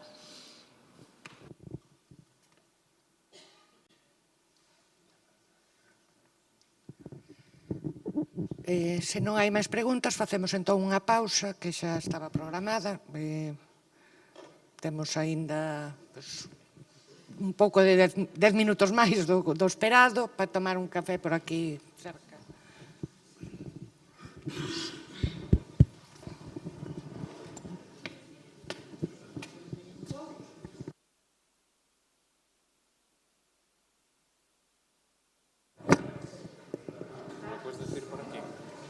Vamos a cambiar las aguas.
Ben, bo día de novo.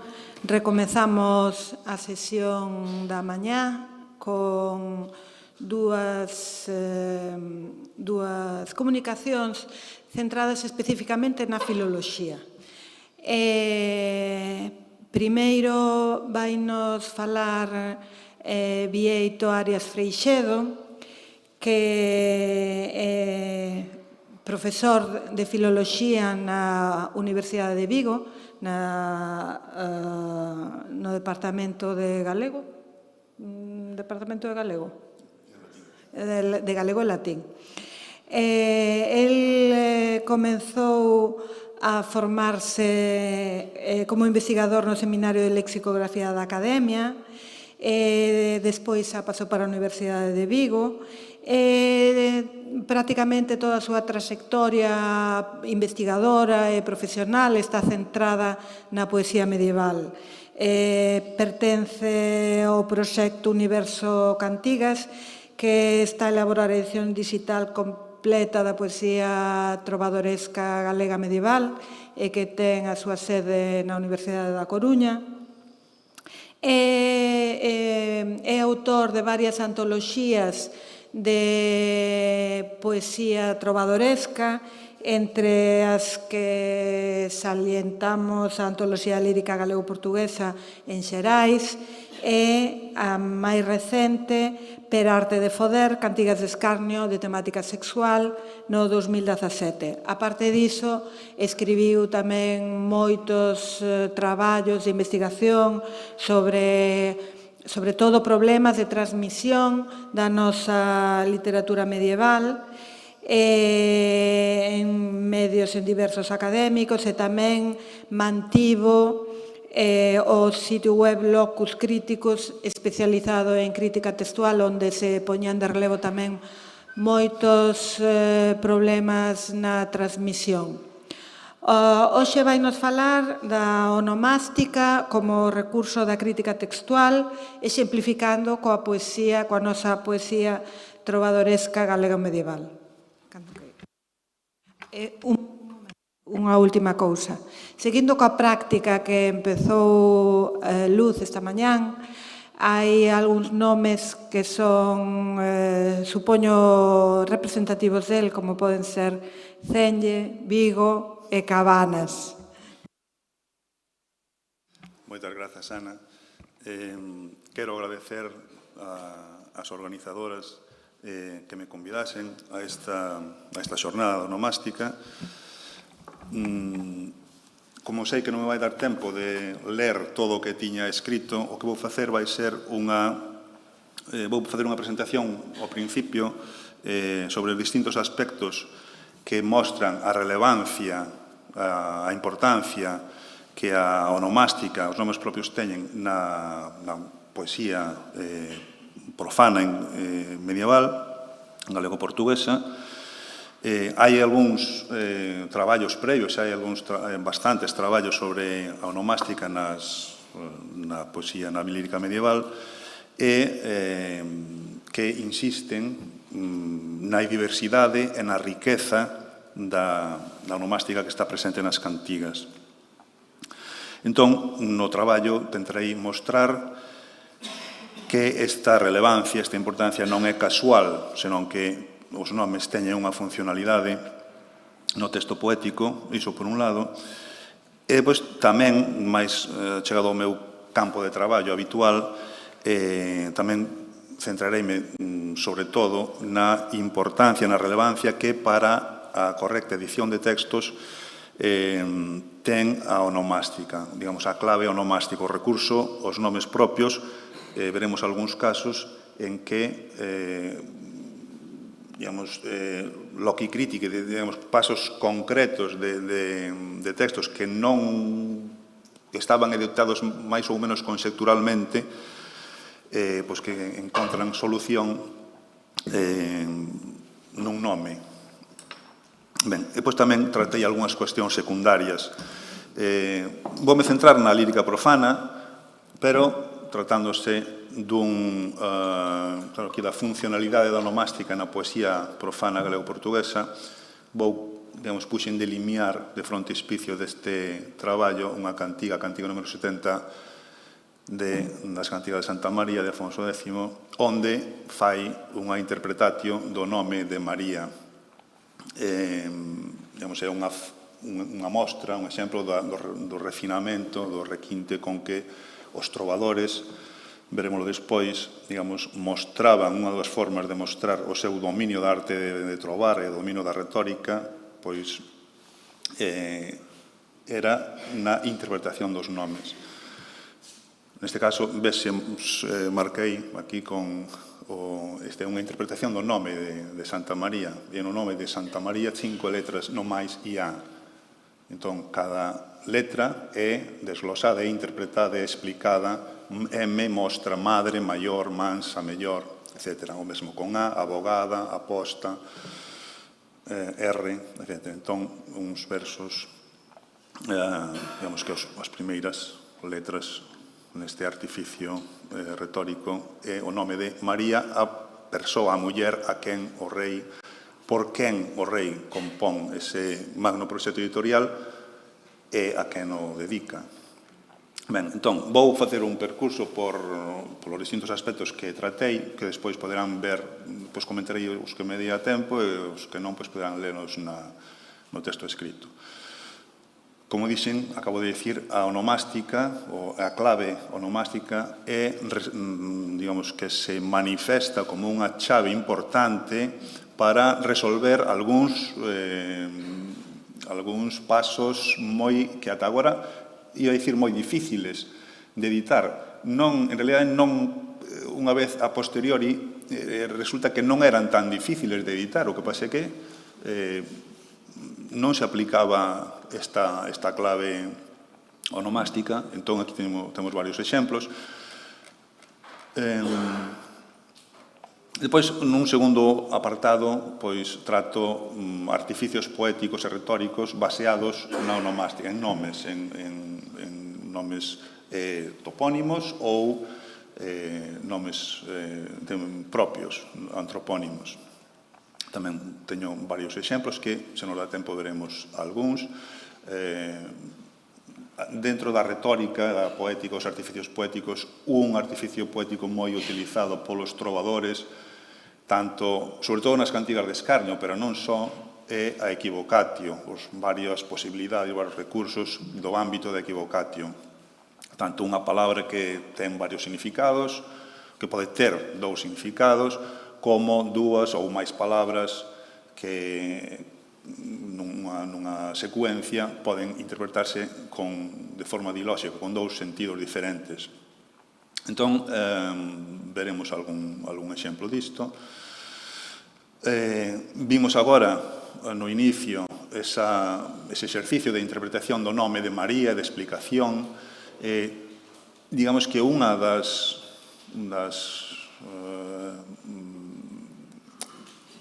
mostras ou dos argumentos que os trovadores utilizan para alardear do seu dominio da arte de trovar é precisamente a interpretación dos nomes, porque aí demostran o seu coñecemento do latín, do grego, etc. Entón, veremos algún exemplo, se nos dá tempo. Os alcumes, sobre todo nas cantigas de escarnio e maldicer, exclusivamente nas cantigas de escarnio e maldicer, encontrarse con frecuencia alcumes, os alcumes relativos aos protagonistas, digamos, as persoas que son mal escarnidas. Entón, veremos tamén algúns exemplos. Son basicamente transparentes, como poden verse estes que están en moitos deles, digamos, teñen un sentido figurado tamén de contido sexual, homosexual. Entón, como vedes aquí, son algúns transparentes. Ben,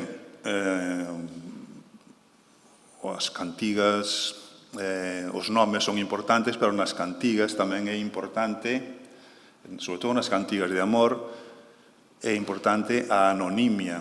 Ou seja, unha das bases, un dos principios do segredo amoroso na nosa escola e noutra, na Escola Citana, por exemplo, é O segredo amoroso, entón a non identificación polo nome da señora amada. Pero, na nosa escola, como non todo é, ainda que hai unhas normas, un marco, digamos, canónico, un paradigma que ao que hai que acollerse, un principio fundamental utilizado por os trovadores con moitísima frecuencia, mesmo nas cantigas de amor, pois é, digamos, a contravención desas normas tan ríxidas, non? En maior ou menor grau. Entón, esa anonimia, o segredo amoroso, pois hai varias maneiras de rompelo, hai incluso algunhas cantigas que están formuladas, algunhas a modo de enigma baseado en nomes, neste caso, neste exemplo concreto que veremos, non creo que non rodea tempo, nomes de lugar, entón, veremos a formulación despois, se nos dá tempo. Entón, hai algunha cantidad que está formulada como un enigma en que a chave é ou son varios topónimos. Teño que dicir, xa adiantar, por se non nos dá tempo de chegar aquí, que este enigma aínda hoxe en día está sen resolver. Na época non foi resolto por outros trovadores, foi un enigma dirixido a outros trovadores, e esta cantiga ten unha segunda cantiga na que o autor, que é un autor anónimo, que non coñecemos a autoría, o autor concreto que a compuxo, pois nunha segunda cantiga diríxese a súa señora e dille que, aínda que hai moitos trovadores, non hai ningún que saiba, digamos, descifrar o por que di esta frase.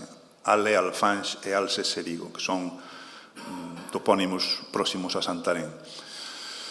Ben, tamén hai, probablemente, hai dous autores, dous críticos, Vicens Beltrán e Ángela Correia, que defenden para dúas series de textos, dous ciclos das cantigas de escarnio. Hai un grupo, digamos, hai varios grupos de cantigas, son ciclos, neste caso, sería o ciclo de Don Fernán Díaz, defenden que o nome este Don Fernando, neste caso, ou no caso de Ángela Correia,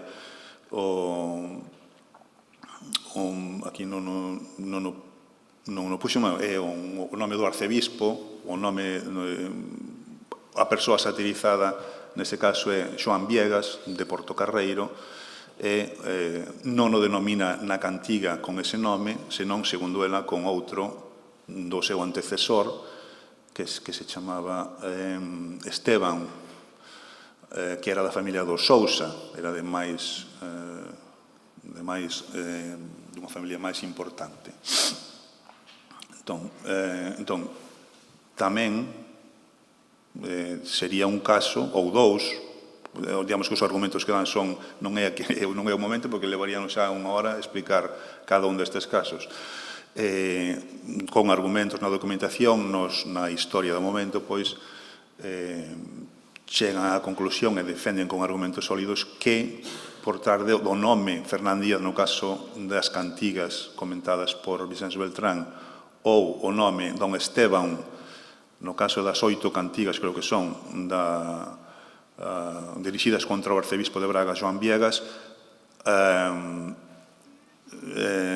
por detrás deste nome Don Esteban estaría unha sátira contra este arcebispo Xoán Viegas. Ben, entramos agora en aspectos máis ou menos secundarios, que tamén é importante, relevante para nós. Por exemplo, o uso da onomástica, a aparición da onomástica nos paratextos, basicamente nas rúbricas explicativas. Sobre todo, cando falamos paratextos nos cancioneiros, pois basicamente son as rúbricas explicativas, que son fundamentais para entendermos moitas das cantigas de escarnio, para ter a chave concreta que nos permitiría ler, desvelar o contido, o sentido da sátira, da burla. Nalgúns casos, é evidente que sen esa rúbrica explicativa, pois non conseguiríamos entender o significado da sátira. Ben, tamén os nomes e a liñaxe, como nos acaba de comentar o profesor que me precedeu, Antón Palacio, son importantes. Entón, tamén é un motivo, o nome, por exemplo, a pretensión de pertencer a unha xinea superior, pois tamén é motivo tamén é utilizada nalgúna cantiga como motivo, causa da sátira, non orixe da sátira. Máis aspectos secundarios que tratei por escrito, e que aquí non me vai dar tempo, non vou poder, é o da xeografía literaria. Entón, hai varios estudosos que, analizando os nomes, os apelidos cando sai, e tamén, no caso, por exemplo, dos xograres, os nomes dos santuarios, nas cantigas de santuario, aonde, digamos, que aparecen cantados nas súas cantigas, ou o nome do santo, que pois permítelle localizar, por exemplo, a reseña de Oliveira, permítelle hipotetizar que existiu un cancioneiro material, unha compilación material de cabaleiros, unha das primeiras compilacións de cabaleiros, persoas da nobreza, todos de orixe galega. Todos non, a maior parte de orixe galega. Sería a primeira compilación. Nunha segunda fase, pois, a maior parte, hai un engadido a ese cabaleiro, a ese cancioneiro, na que os autores, pola documentación, baseada en gran parte na onomástica, sexa toponimia ou sexa os nomes das familias, pois son maioritariamente portugueses. Ou, no caso das cantigas de Romaría, hai a maior parte un 60 e algo por cento dos autores que compuxeron cantigas de Romaría son daqui da zona da área do suroeste de Galicia, da área suroccidental de Galicia, e hai quen incluso propón, hai varios críticos, Elsa González creo que foi a primeira que o propuxo, de que mesmo podería chegar a haber, ou puido chegar a haber, un cancioneiro, quero dicir que estes autores de cantigas de Romaría xa circularía un cancioneiro que recollese este tipo de composicións con esta temática de Romaría. Ben, tamén é importante, aínda que, claro, para nós, como non podía ser de outra maneira, a onomástica permite a atribución da autoría, a atribución autorial. Entón, hai un cancioneiro da Axuda, por exemplo, é un cancioneiro anónimo, non inclúe os nomes dos autores, pero o cancioneiro da Biblioteca Nacional e o da Vaticana sí. Entón, grazas aos nomes, podemos saber quen son os autores das composicións. Pero tamén non sempre isto é posible, mesmo tendo nomes, nome, apelido, alcume ou xentilicio, pois hai algún caso, como no caso de Xoán Suárez Someso ou Pedro Amigo de Sevilla, en que incluso tendo eses tres datos, pois resulta que aparecen hai documentación de nos dous casos, de dúas persoas diferentes que poderían ser. Entón, digamos que non podemos chegar a concretar por agora o individuo concreto que está por detrás desas composicións. E outro aspecto que tratei, que aquí non incluín, pero sí que o tratei, está na versión escrita, é o que eu denominei diálogos literarios, que ten a ver co que comentou tamén antes o profesor Antón Palacio, porque nalgúnas cantigas rexístranse nomes de protagonistas de outras tradicións literarias, sobre todo artúricas, da materia de Bretaña. aparece o Lanzarote, Xenebra, a Insua da Lidicia, o Marot, etc. Tamén aparece alusións á materia rolandiana, ao corno de Roldán, ao pollo de Roldán, e tamén hai un caso, penso, non creo que se hai máis, pois pasouseme a París, na materia clásica, o raptor de Helena. Ben, isto é o que tratei, que está todo por escrito en 20 e pico páxinas, que non podo ler aquí porque xa vou... non sei que... xa me falta casi nada. Entón, a ver como fa. Deixame ver.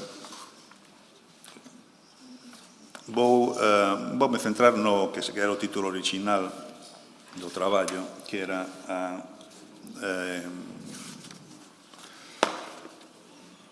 a onomástica e a edición de textos.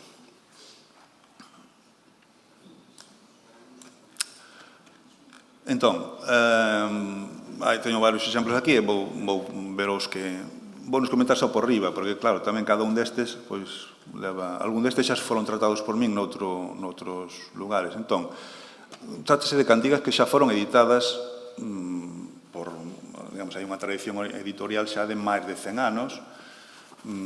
Algúnas destas cantigas foron editadas por eminencias críticos da romanística, e hai autores que, por exemplo, Xoán Ares de Santiago, teñen edicións particulares, boas edicións, pero, aínda así, pois, digamos que as edicións poden ser melloradas.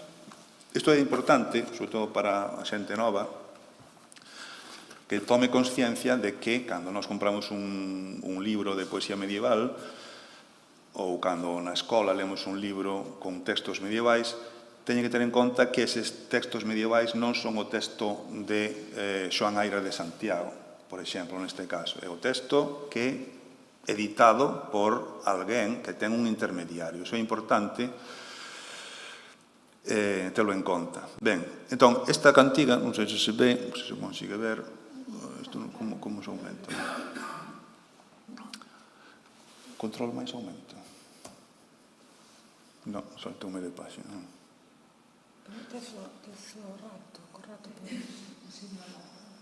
Non, era para aumentalo, para que se vise. Bueno, isto é a primeira estrofa desta cantiga. No verso 6, a cantiga é unha cantiga de amor un pouco peculiar, heterodoxa. Día, porque perzo o dormir, porque e ando moi namorado, vexo a daqui partir e fiqueu desemparado. A moi gran prazer se vai, e o que di o manuscrito ve é a que xenten súa moaballa, tal cal está aquí. E o mesmo, unha lixeira diferenza, o manuscrito da Vaticana, a que xenten súa moaballa. Ben, esta cantiga non foi editada por Lapa, como na súa edición das cantigas de escarnio, tampouco foi editada por Nunes nas cantigas de amor, porque era unha cantiga de amor particular. Entón, digamos que o primeiro que deu unha interpretación, neste caso, baseándose na literalidade do texto manuscrito, do que ofrecían do que enviaban as fontes manuscritas, foi Xosé Luis Rodríguez, que foi o editor deste trovador. E interpretou, parecía que tiña toda a lóxica, entón, a muller, aquela por quen el perde o sono, de quen está moi enamorado, vexo a daqui partir, vaise daqui, eu fico desamparado, ela vaise moi gozosa, a que xenten, a moi gran placer se vai a, isto sería un pronome, aquela que xen, para iso, para ser un pronome de abrevialo, ten súa múa vaia, o sea, unha muller de alcurnia que ten, bueno, unha múa para facer este tipo de desplazamentos. Era a literalidade unha interpretación literal do verso. Foi editando, pasou a antoloxías, eu na miña antoloxía do 2003 tamén editei así, non se me diu por matinar máis, En López, Litera é unha páxina, un proxecto editorial da Universidade Nova de Lisboa, editan A Quexente e din que este Quexente sería un topónimo. Na mesma cantiga, máis abaixo, aparece a forma crecente. Entón, din que sería unha forma, unha variante da forma crecente.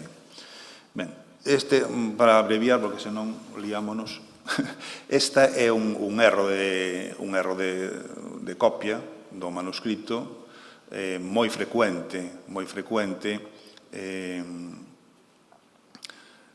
que un que se cambie por un CR, con a variante do R con o P longo. Entón, este é un crecente, vaise a crecente na súa múa baia.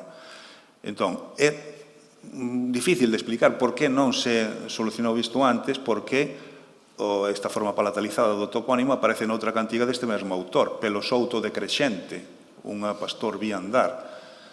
É raro, non? Pasamos a outra do mesmo autor, que tamén tivo, que tamén parece agora facilísima de editar, pero, claro, tamén tivo este Don Pero Núñez era, e aquí o Cancioneiro da Biblioteca Nacional lee un E con trazo de abreviatura, cornado, e o da Vaticana lee en tornado, todo xunto. Xosé Luis Rodríguez, na edición deste autor, editou, estamos falando do ano 87, creo que é, 86, Don Pero Núñez era entorbado. Entón, partiría da edición da Vaticana e o cambio de N por U con valor consonántico, de V, pois é frecuentísimo, hai centos de casos. Entón, sería un erro banal, como tamén é este. Entón, Don Pero Núñez era entorbado e íase a Santiago a albergar. Entón, interpretado como estaba trastornado, turbado. Ben, posteriormente, bastante posteriormente, nese proxecto da Litera, editan Era entornado, dan varias posibilidades. Don Pero Núñez era entornado, en giro, en viaxen de negocios. Bueno, aquí habría que explicar.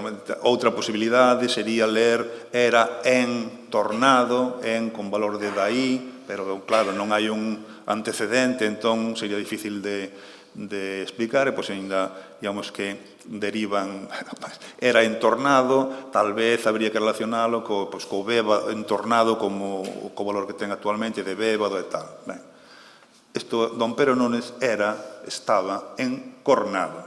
Cornado é un topónimo, hai varios topónimos con esta denominación, varios lugares con esta denominación. Era encornado, estaba ali, e íase a Santiago a albergar, iba a pasar a noite a Santiago.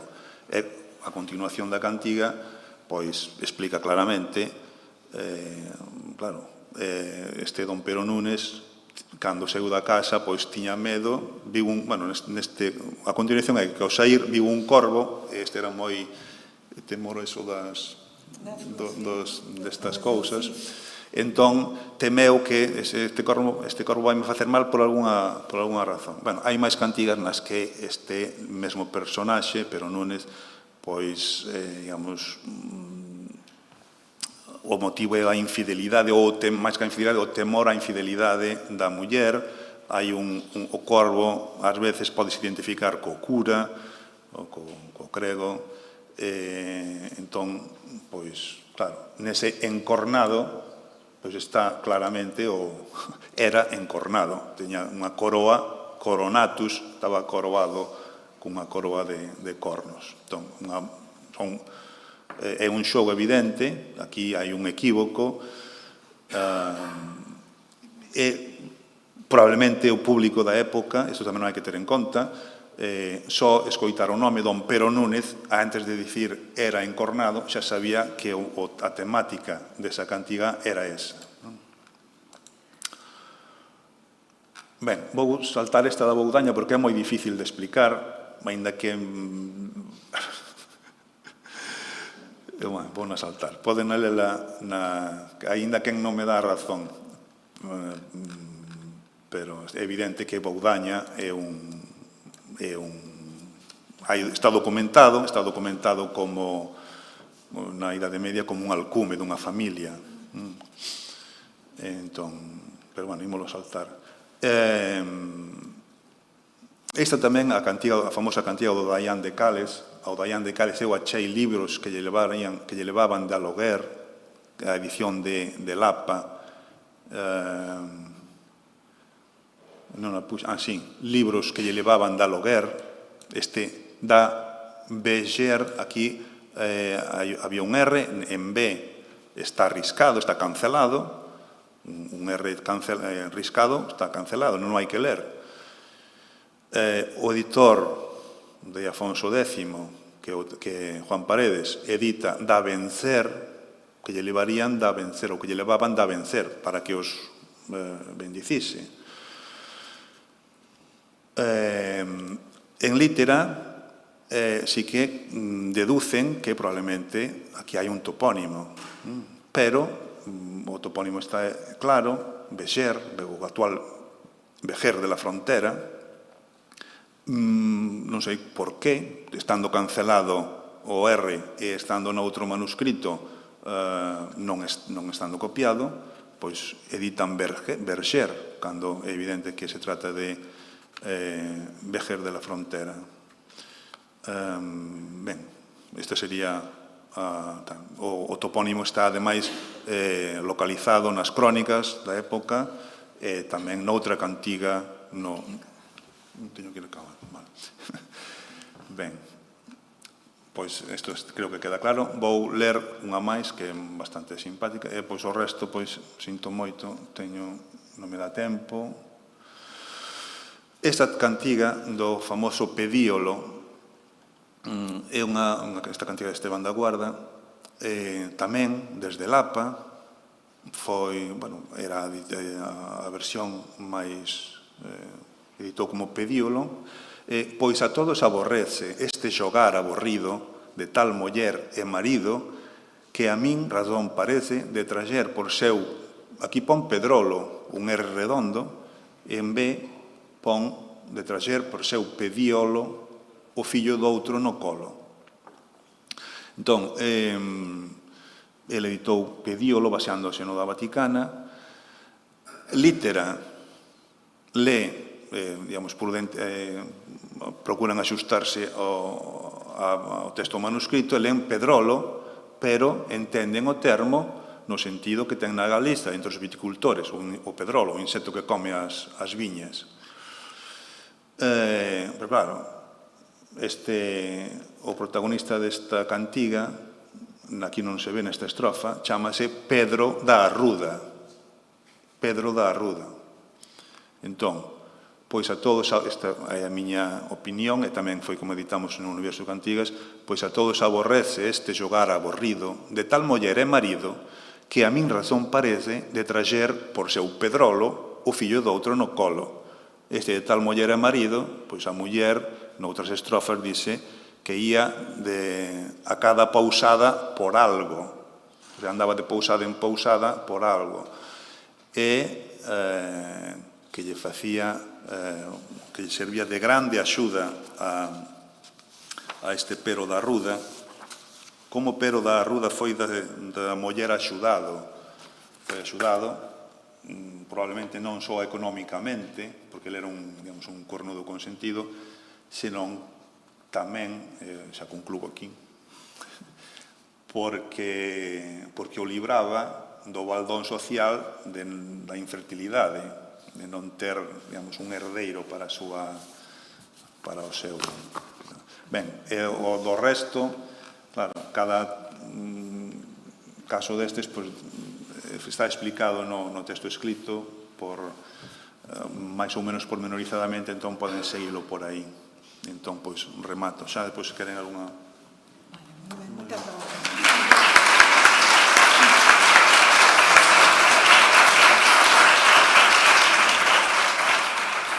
Moitas grazas, Bieito, tamén pola gran compilación de datos que sobre o tema reuniches. Parece que en vez de unha xornada imos ter que facer 2 xornadas para poder dar cabida ás exposicións de todos os textos, pero ben, lerémola cando se... Boa xornada. No, unha xornada de 2 días. Lerémolo cando se publique, que será previsiblemente a final de ano. Seguimos agora ca seguinte intervención e despois teremos un pequeno debate cas dúas, despois destas dúas.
Ben, seguimos logo con Elena de Carlos, que é doutora en Filoloxía Clásica pola Universidade de Santiago de Compostela, exerce docencia na súa Facultade de Filoloxía, de Filoloxía Latina.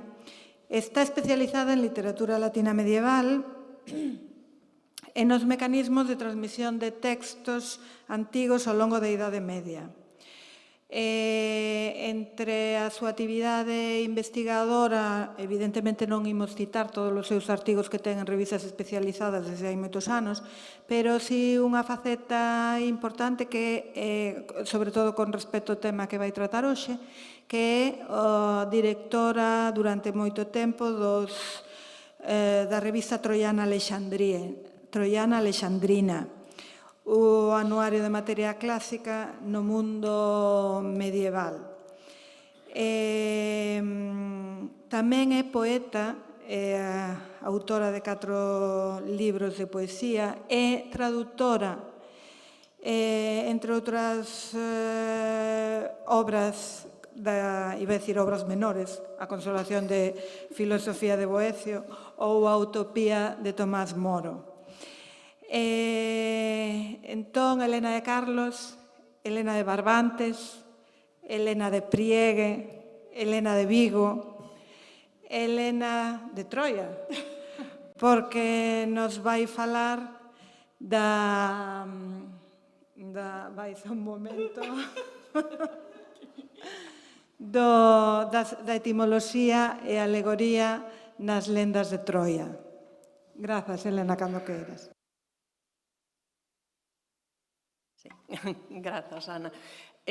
Grazas, Ana, pola presentación e grazas, Ana e Luz, admiradas colegas, por convidarme, por serdes tan insensatas de convidarme a esta xornada coa que realmente levo gozado moitísimo. Teño que dicir antes de empezar que efectivamente neste nomenclator estaba Barbantes que pertence a Cenlle, e é que son varias as cousas que me unen aquí ao meu predecesor neste posto, porque efectivamente moito do que vou dicir ten moitísima relación co que ti acabas de dicir, ou prometer que tes escrito. E me parece, de verdade, moi interesante. Teño moitas ganas de ler, de feito, o que tes aí. Bueno, eu precisamente, si, veño falar, collín esta preciosa cita da Odisea, creo que moi reveladora, que nos fala efectivamente da importancia do nome desde o mundo antigo. Vou tratar logo algo que ten que ver efectivamente, porque senón, ademais, Ana me mataría, coa crónica troiana, pero que ten que ver tamén, como digo, co valor que desde prácticamente as súas orixes, no que poderíamos chamar uns certos albores da crítica textual, a importancia do nome neste modo de saber. Antes diso, con todo, teño que facer un pequeno apunte sobre a cuestión da materia troiana. Precisamente, a materia de Troia constitúe unha das grandes tramas das bases narrativas da Idade Media, non só na Europa occidental, senón tamén en Bizancio, algo que tende a ser ignorado, é dicir, na parte grega do que outrora fora o Imperio Romano. Basicamente, con todo, non podemos desvincular a orixe nun e do outro lado do imperio destas lendas na chamada Grecia arcaica e tamén do feito de que estas abrollan na forma de creacións en hexámetros nos poemas atribuídos a Homero, a Ilíada e a Odisea, pero tamén nos perdidos do chamado ciclo épico. Unha das peculiaridades, precisamente, que nos sorprende aos filólogos no noso traballo é a posibilidade de ver aparecer unha testemunha, sexa estritamente material, sexa temática ou mitolóxica, que, malia a súa modernidade en termos cronolóxicos, deixa, porén, pegada dun estrato antigo da transmisión. Iso acontece no caso do chamado ciclo épico, que ven sendo un conxunto de composicións épicas que parecen encher os ocos deixados polo moi concreto relato dos poemas homéricos, tanto polo principio como polo final. Todos sabemos que a Ilíada, en definitiva, trata dun momento, a pesar de que son 24 extensísimos cantos, é un momento moi concreto da guerra. E a Odisea é unha viaxe moi concreta tamén. Así que temas como o xuízo de París ou a mesma caída de Troia e, alén diso, o retorno dos heróis aos fogares ou a súa viaxe tamén na procura dun novo destino reaparecen en testemunhas moi posteriores, en textos escritos probablemente en grego, pero só conservados en latín, que na súa brevidade pretenden ofrecer ao lector un resumo completo dos acontecementos relacionados coa Guerra de Troia. Así sucede coas famosas noveliñas de Dares Frixio e Dictis de Creta, que máis ou menos podemos datar alrededor do século VI da nosa era, e tamén nunha menos coñecida, pero moi importante noveliña chamada Excidium Troiae, que máis ou menos tamén se pode datar na mesma época. Para os estudosos das letras galegas, todo é máis recoñecible se aludimos á crónica troiana, a magna empresa de versión e prosificación do poema composto no século XII en romance francés por Benoît de Saint-Maur, a partir das obras latinas tardías antes referidas, ás que se engaden textos de moi diversa procedencia, no afán tan do medievo de completar o máis posible. Por exemplo, sabemos que tanto Benoît engade como despois os diferentes textos que parten en definitiva de Benoît van metendo tamén curiosidades que se cadra non están no modelo que toman como orixe. En calquera caso, as relacións entre estas historias de Troia é complexa, grandes estudosos intentaron deslindalas, desde xa o mítico ensaio das lendas troianas na península de García Solalinde ata a obra máis consolidada de Lorenzo, a de Casa Rigal, cofundador, sobre todo, gran alma de Troiana Alexandrina, e despois coas aportacións tamén de Claudia D'Ambruoso, que editou de novo a crónica de Alfonso X, e así como Ricardo Pichel, que será probablemente quen agora estea máis metido nestes asuntos. Con todo, vayamos xa aos nomes. Se comecei o relato partindo do Homero e da épica arcaica, foi para definir desde os inicios o ámbito no que debemos encadrar as cuestións relativas á onomástica literaria na crónica troiana. Os filólogos decimonónicos, case todos formados no espectro educativo xermánico, recoñeceron a locuacidade dos nomes propios homéricos e adicaron estudos a elucidar a súa natureza e sentido. Pero, en realidade, non deixaron de facer o que, a partir de outro tipo de bases epistemolóxicas, levaron adiante desde as súas orixes os primeiros comentaristas homéricos.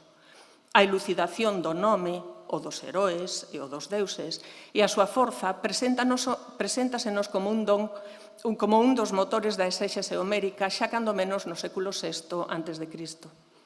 Nunha tradición tan ininterrompida como habitualmente silenciada ou mesmo menosprezada, a análise do valor do nome e do seu poder vertebra a lectura e a interpretación dos textos, mesmo desde a época previa á súa representación por escrito.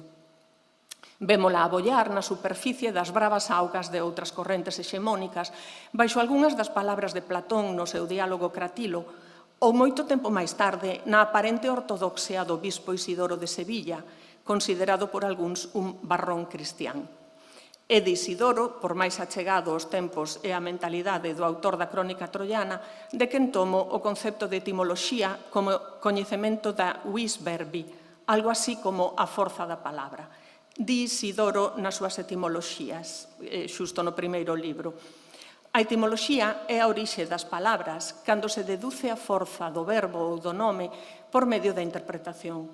Aristóteles chamouna símbolon, Cicerón adnotatio, porque a marca das cousas fai os nomes e os verbos, como, por exemplo, flumen, o río, como medrou, a base de fluir, chámase así a partir de fluo.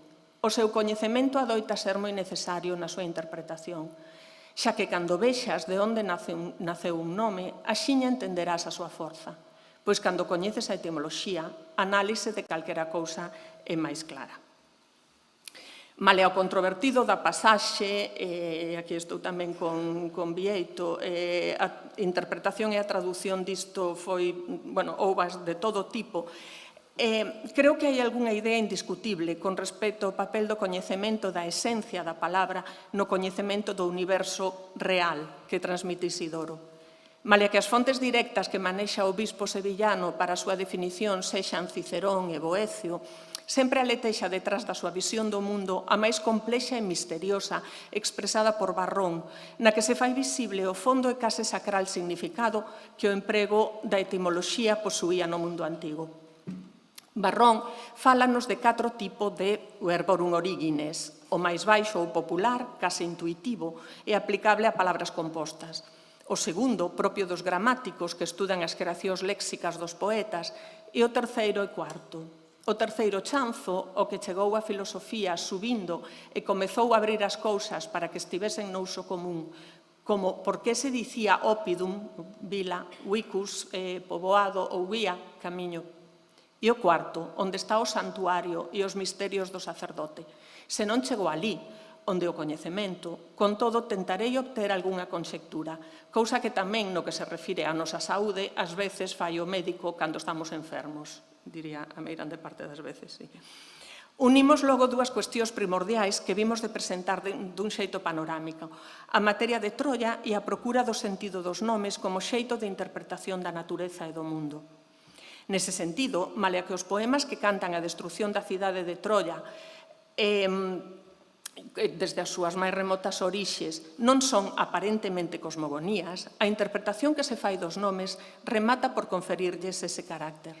Moi gráfico é un comentario, ata ben pouco inédito, presente nun manuscrito de Turín de finais do século VIII, que transmite un texto de difícil datación e orixe.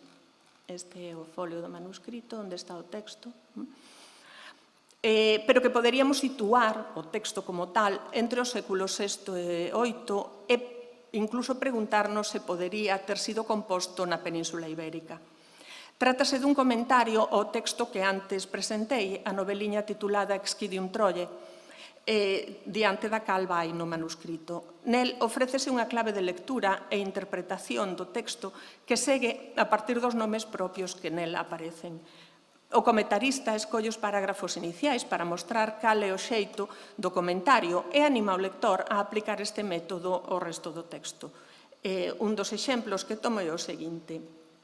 Pois que significa a cidade de Venus, é dicir, Troia, que ela ama e na que garda o poder da súa forza, senón a atracción dos praceres e da voracidade, xa que todo desexo apetece os praceres e colle as súas enerxías dunha excesiva voracidade.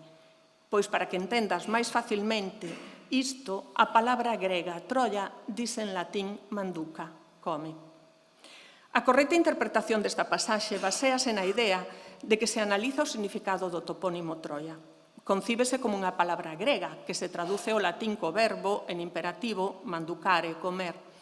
Semellante etimoloxía do topónimo é novidosa e imposible de atopar en ningures, pero creo poder entender a súa orixe. O verbo grego para expresar o acto de xantar é fago, verbo, por así dicir, deficitario, que é suplido en algúns tempos polo sinónimo trogo. A palatalización desa oclusiva sonora intervocálica conseguiría dar unha homofonía á palabra troie, nome da cidade, e verbo que expresa o acto de comer. Dita homofonía propicia o achegamento do sentido e axuda a crear a explicación que radica na identificación de Troia coa cidade dos praceres, a de Afrodita ou Venus, a cidade do frívolo Paris, xuíz causante da disputa entre as deusas que encarnan, cando menos neste texto, distintas cualidades morais. A máxima de Walter Burkert, conforme a cal a alegoría é un relato etimoloxizado e a etimoloxía, a alegoría dunha palabra individualizada, faise felizmente obvio neste pequeno comentario á materia de Troia. Se xa damos un salto no tempo, a onomástica da materia da crónica troiana, neste caso xa do texto galego medieval, foi estudada por Ramón Lorenzo nun artigo publicado na revista Troiana Alexandrina, adicado en xeral aos nomes de personaxes na prosa galega medieval.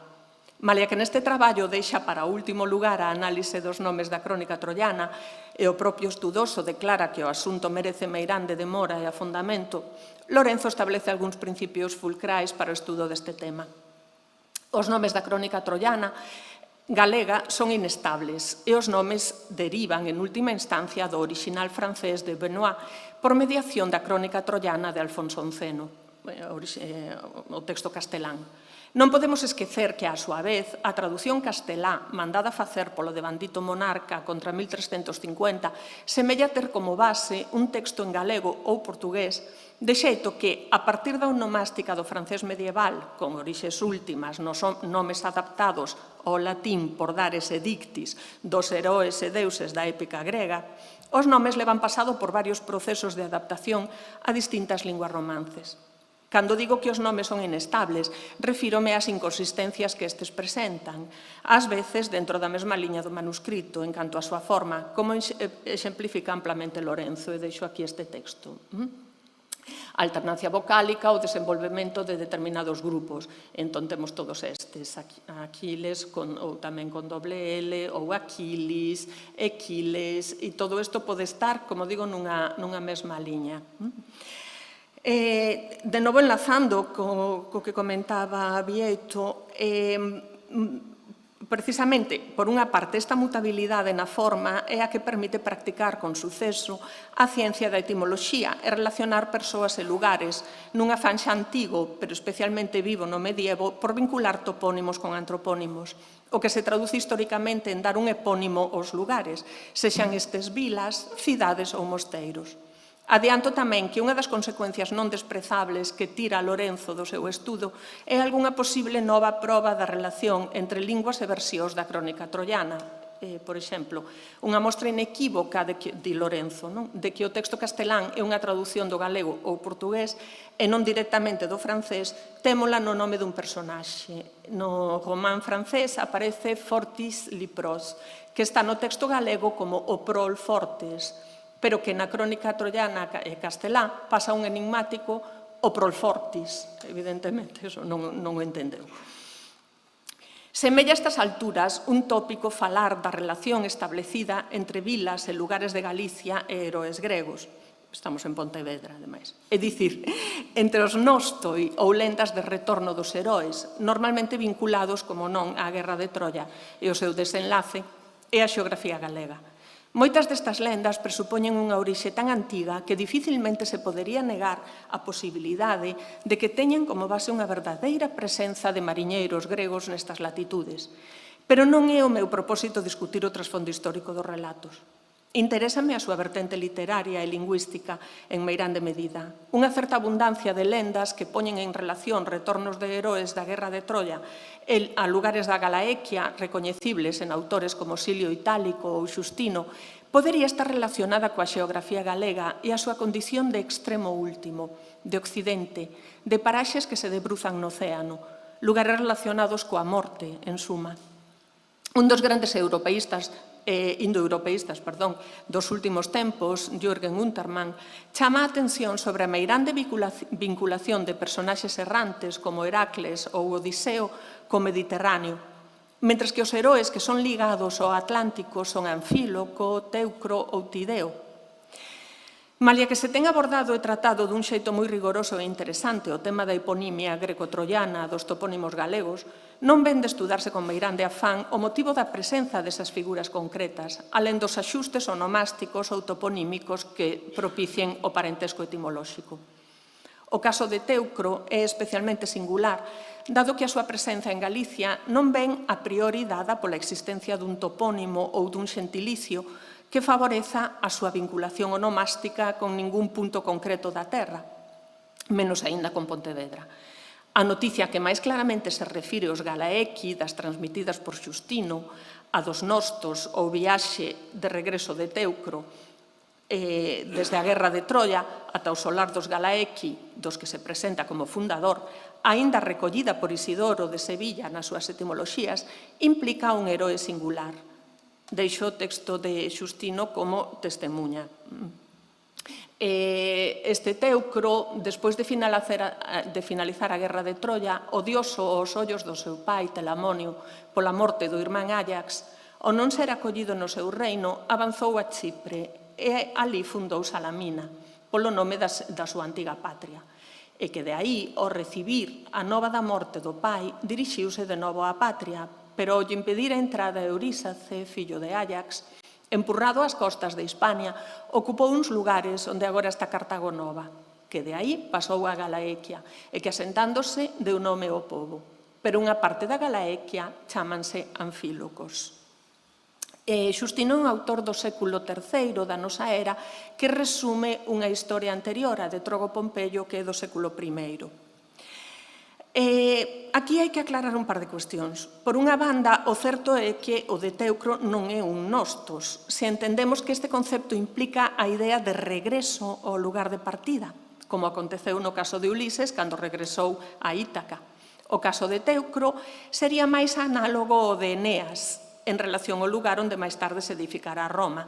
Ningún dos dous heroes procede do lugar no que remata por asentarse, senón que ese establecemento obedece ao designio divino ou á casualidade. Difire de Eneas, Teucro, sen embargo, polo seu bando de procedencia, xa que Teucro loita cos gregos. Teucro, e permítaseme a digresión, é con todo un personaxe problemático, tal como deixa ver a lenda mesmo na versión de Xustino, un destes seres condenados a unha sorte de navegación perpetua, maldito polo pai, expulsado en suma ata os confíns últimos da terra. Como sinala unha das estudosas da súa figura, Teucro é un bastardo, medio irmán de Áyax Telamonio, o guerreiro suicida. Áyax é o guerreiro suicida. Un arqueiro, o cal implica tamén, digamos, ser un guerreiro secundario, non? Que loita sempre en dualidade co irmán, protexido polo enorme escudo deste. Cando morre traxicamente, non só o pai, senón o conxunto dos guerreiros fan caer sobre el o peso da responsabilidade e da culpa por non ter protexido o irmán. Ademais de por Sófocles na súa traxedia Áyax, Teucro é presentado na Helena de Eurípides cun papel que nos pode interesar. Despois da morte do irmán Áyax e da expulsión de Salamina polo pai Telamón, tal e como conta Xustino, aí coinciden, quen o responsabiliza desa morte, Teucro procura un oráculo en Exipto para saber por onde ten que continuar navegando e onde poderá finalmente asentarse. Como sinala a súa meirande estudosa, Ebot, Ese lugar de Exipto é un punto misterioso de transición entre mundos, un punto onde o pasado pode ser volver vivido e, en certo sentido, transformado. Teucro está facendo unha transición entre mundos e reescribindo o seu pasado. Tamén é certo que Teucro non chega a consultar o oráculo de Teónoe, que, de xeito que na traxedia de Eurípides, este personaxe remata dun xeito ambiguo, pero creo que é especialmente significativa a idea de que este tipo de heroes pase por puntos de transición e por lugares de salvación, mesmo se estes son sucesivos, como pode ser o caso de Odiseo, e da súa constante parada en illas e saída delas. Certas interpretacións, xa que estamos en etimoloxías, da palabra nostos, regreso ou retorno en grego, rematan por vincular o termo e a experiencia non tanto a unha navegación real, canto a unha sorte de alegoría da fuxida da morte e da continua persecución da viaxe do sol, sempre cara ao occidente. Por paradoxal que poida semellar, o lugar no que aparentemente morre o sol non é outra cousa que a porta pola que este sol entra a agocharse para renacer pouco máis tarde co eterno ciclo da luz. Pero quizáis o comentario máis obvio, máis prosaico, que se pode facer a esta lenda é que a relación eponímica de Teucro con Galicia non aparece por ningures. O misterioso genti nomen dedice, que do texto latino deu a ese pobo nome, non nos aclara moito. De que gens fala? De que nome? Hai por algures uns teucri. Tanto é así que mesmo Isidoro de Sevilla, quen reproduce ao pé da letra o texto de Xustino, ten que engadir a seguinte explicación: ex loco genti nomen dedice, é dicir, deu nome ao pobo a partir do nome do lugar, porque el mesmo se decata que non hai vinculación. Como previamente Isidoro fala dos Galaequi, entendemos que tal é o nome do pobo dado por Teucro a partir do lugar, Galaequia, relacionado a súa vez coa brancura da pel dos seus habitantes, a partir do xogo con gala, leite en grego, e coa súa intelixencia arteira, ollo, propia dos gregos dos que proceden, un de naturali ingenio calent, di Isidoro. Calent é como facer callo, é ser arteiro. E como tamén a outra forma de escribirse Galaequia era Calaequia, estou convencida de que hai un xogo entre Calaequia e Calent. É plausible que as noticias de Xustino, logo tomadas por Isidoro, teñan relación co que conta Estrabón, que, malia ser un xeógrafo do século I da nosa era, que nunca estivo na Península Ibérica, si cita como fonte as Clepíades de Mirlea, tal vez un par de séculos anterior, e que foi mestre de gramática na Turditania, e que di que entre os Calaicoi había algúns dos que guerrearon con Teucro e que había ali unhas cidades, unha chamada Helenes e outra Anfilocoi, porque Anfíloco morreu ali e os que estaban con el vagaron ata rexións do interior. Bueno, isto fixo despois relacionar os Anfílocoi con Ourense, que non ia ser menos en todo isto, e acabou dando nesta relación de Teucro con Pontevedra. Bueno, sáltome un pouco do que tiña, porque senón tampouco chego. Voume centrar noutra cuestión. Maleo dito sobre que Odiseo está máis ligado ao Mediterráneo, falando de Nostoi, con todo, na Idade Media proliferou a lenda xa antiga, é dicir, xa de textos da antigüidade, que vinculou a fundación de Lisboa coa figura de Ulises, é dicir, co heroe Odiseo na adaptación latina do seu nome, xa que esa é a que fai posible a relación entre o topónimo Olisipo, coa variante Ulisipo e Ulises. Todo isto xa procede, está polo menos na iconografía de Pomponio Mela, un xeógrafo do século I, e sigue sendo unha noticia moi continuada. Con todas as salvedades que derivan de traballar con edicións, vese que, por exemplo, Solino nin sequera se molesta en evidenciar mediante unha grafía que favoreza a relación de parentesco etimolóxica a propia relación fundacional, co cal débese saber que iso era unha noticia realmente divulgada e coñecida. A relación entre a xeografía occidental e as lendas do ciclo épico é palpable nun exemplo que eu mesma estudei hai xa bastante tempo. Trátase da lenda relativa á infancia de Aquiles, segundo a cal a nai Tetis, sabedoira do destino que agardaba seu fillo de ir á guerra de Troia, decidiu agochalo nun lugar recóndito.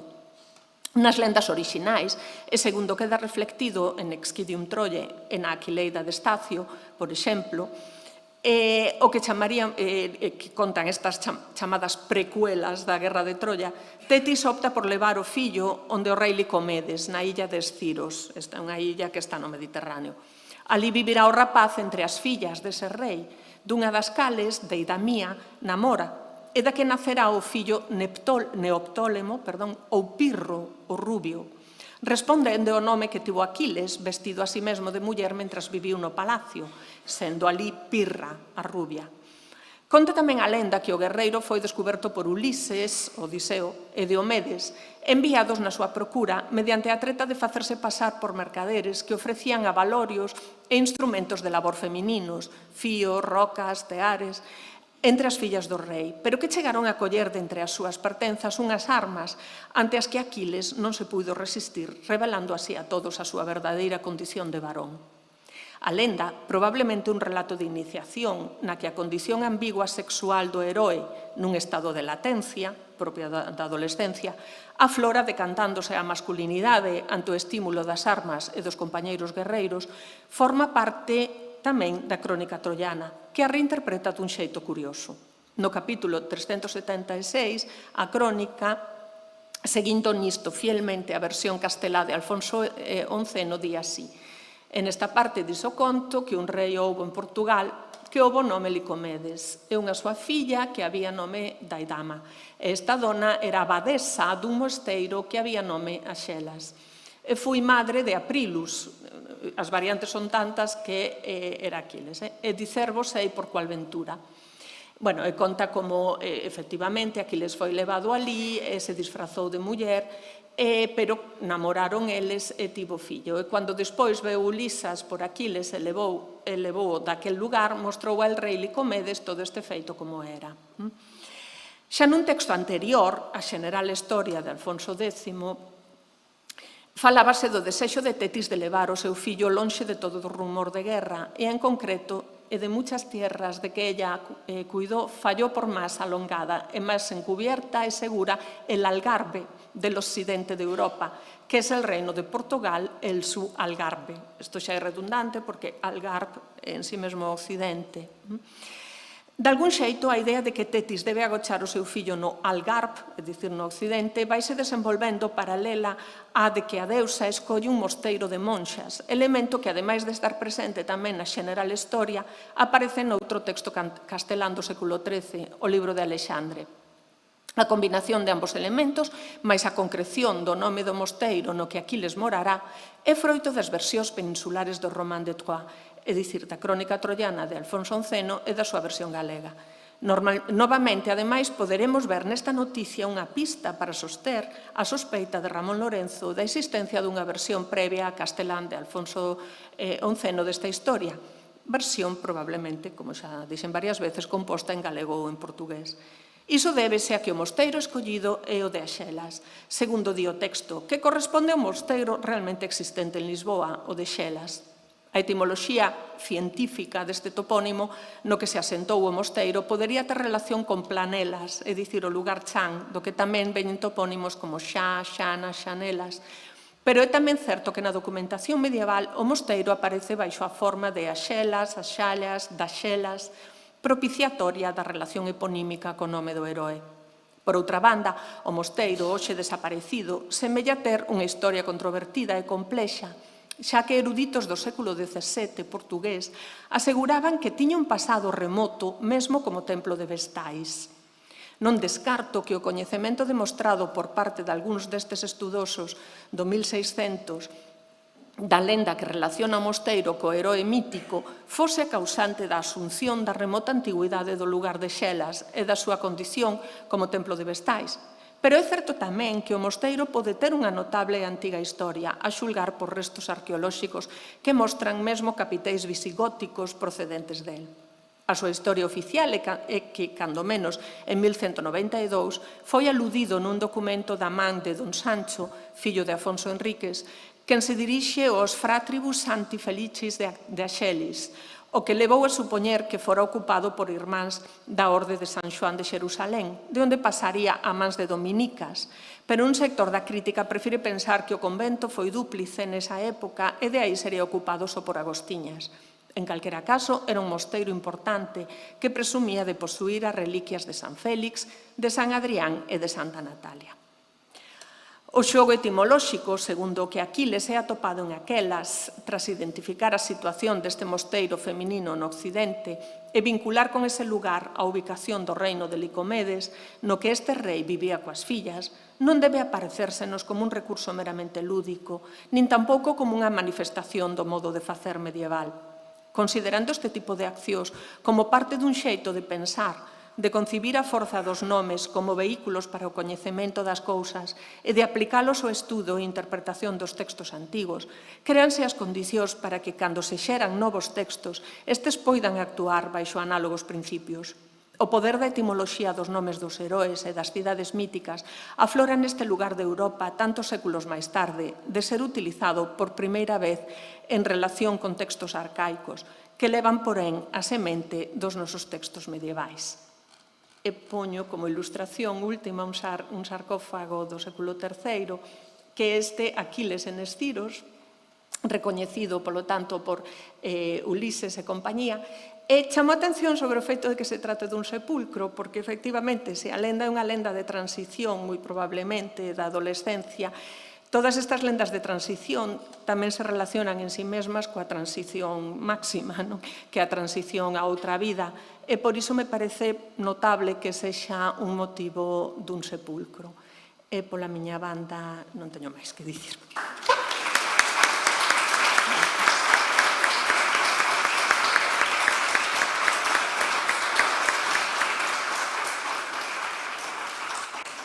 Moitas grazas, Elena. Damos agora logo a posibilidade, abrimos a posibilidade dun debate. Bieito, si queres subir aquí. Bieito de San Maur. Que na crónica troiana aparece Bieito, non Benoit, senón Bieito.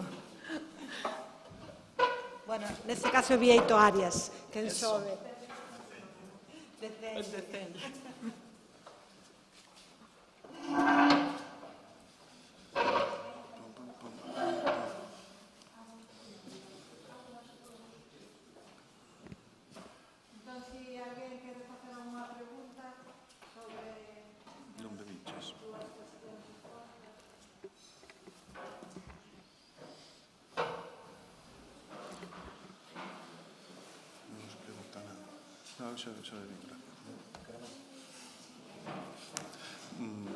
Se non preguntades nada, podo falar eu.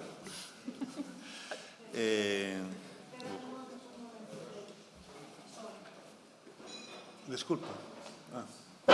Sei que alguén quere.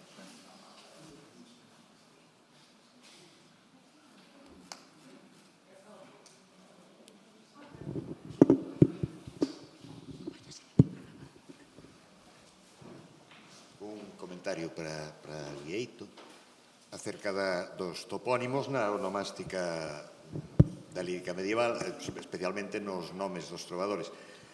Vexo que continúa utilizándose Fernán Páez de Tamalancos. Alternan as dúas, Talamancos, Tamalancos. Claro, é que cando é identificable un topónimo, hoxe o topónimo é Tamallancos, temos indicios de que xa era Tamallancos na Idade Media, de maneira que probablemente houve aí un erro de transmisión do nome. Ás veces estas grafías alteradas sobre todo os sobrenomes toponímicos dos trovadores que axudan a identificalos con territorios galegos, se se transmiten con variantes dese tipo, pois perdes esa identificación. A xente de Lalín, por exemplo, prefire que Nuno e Anes de Cerceo se pronuncie de Cercio, que é o nome que ten na actualidade a parroquia, que non o Cerceo que figuraba cando estudábamos nós, que parecía que era un topónimo irrecoñecible. Pero sorpréndeme, por exemplo, de Tamalancos, que se manteña a grafía con un L nada máis, cando o topónimo é ben identificado.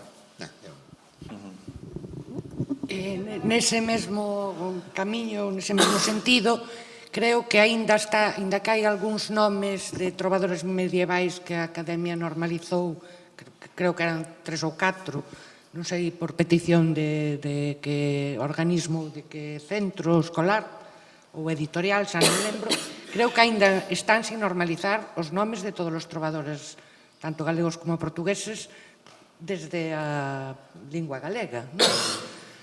Do mesmo xeito, non sei se sucede o mesmo cos nomes persoais e os nomes de lugar das lendas tanto artúricas como troianas como todas as lendas antigas, non? Creo que aínda a maioría da xente non sabes, non ten claro se ten que decir Heitor, Héctor, etcétera, etcétera, non? Eso, un comentario. Sí, bueno, no que se refire á lírica galego-portuguesa, digamos que hai diversidade hai os editores portugueses, basicamente xa escriben, traducen xa directamente ou actualizan para as grafías. Eu, por exemplo, na página esta de Lisboa, actualizan os nomes para as grafías modernas portuguesas. Hai xente que cree que os propios nomes dos trovadores galegos se teñen que escribir con LH ou con unha forma portuguesa porque só os coñecemos a través das edicións portuguesas, non?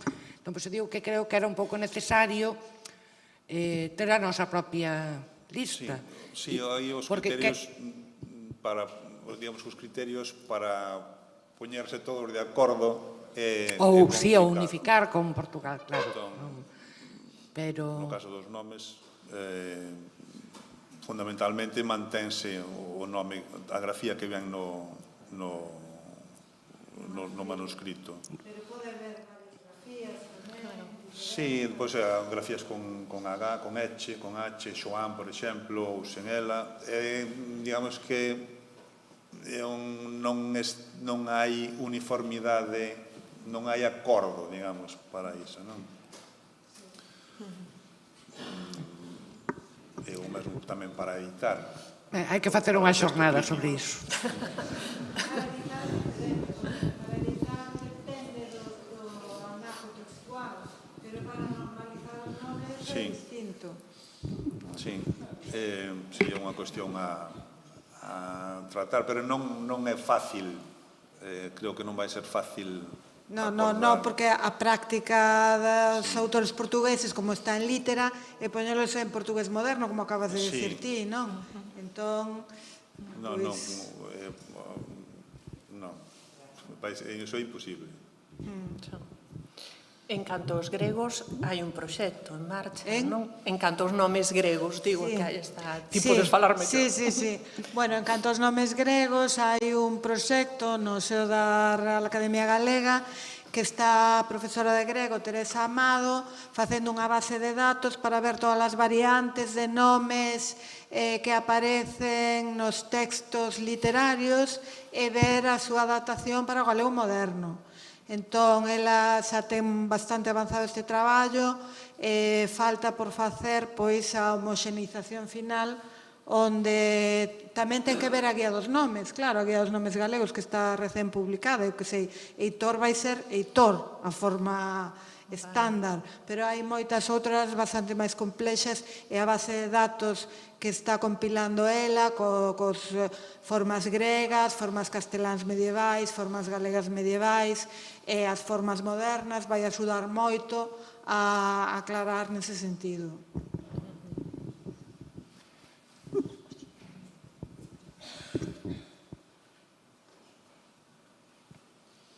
Te querías falar? Non,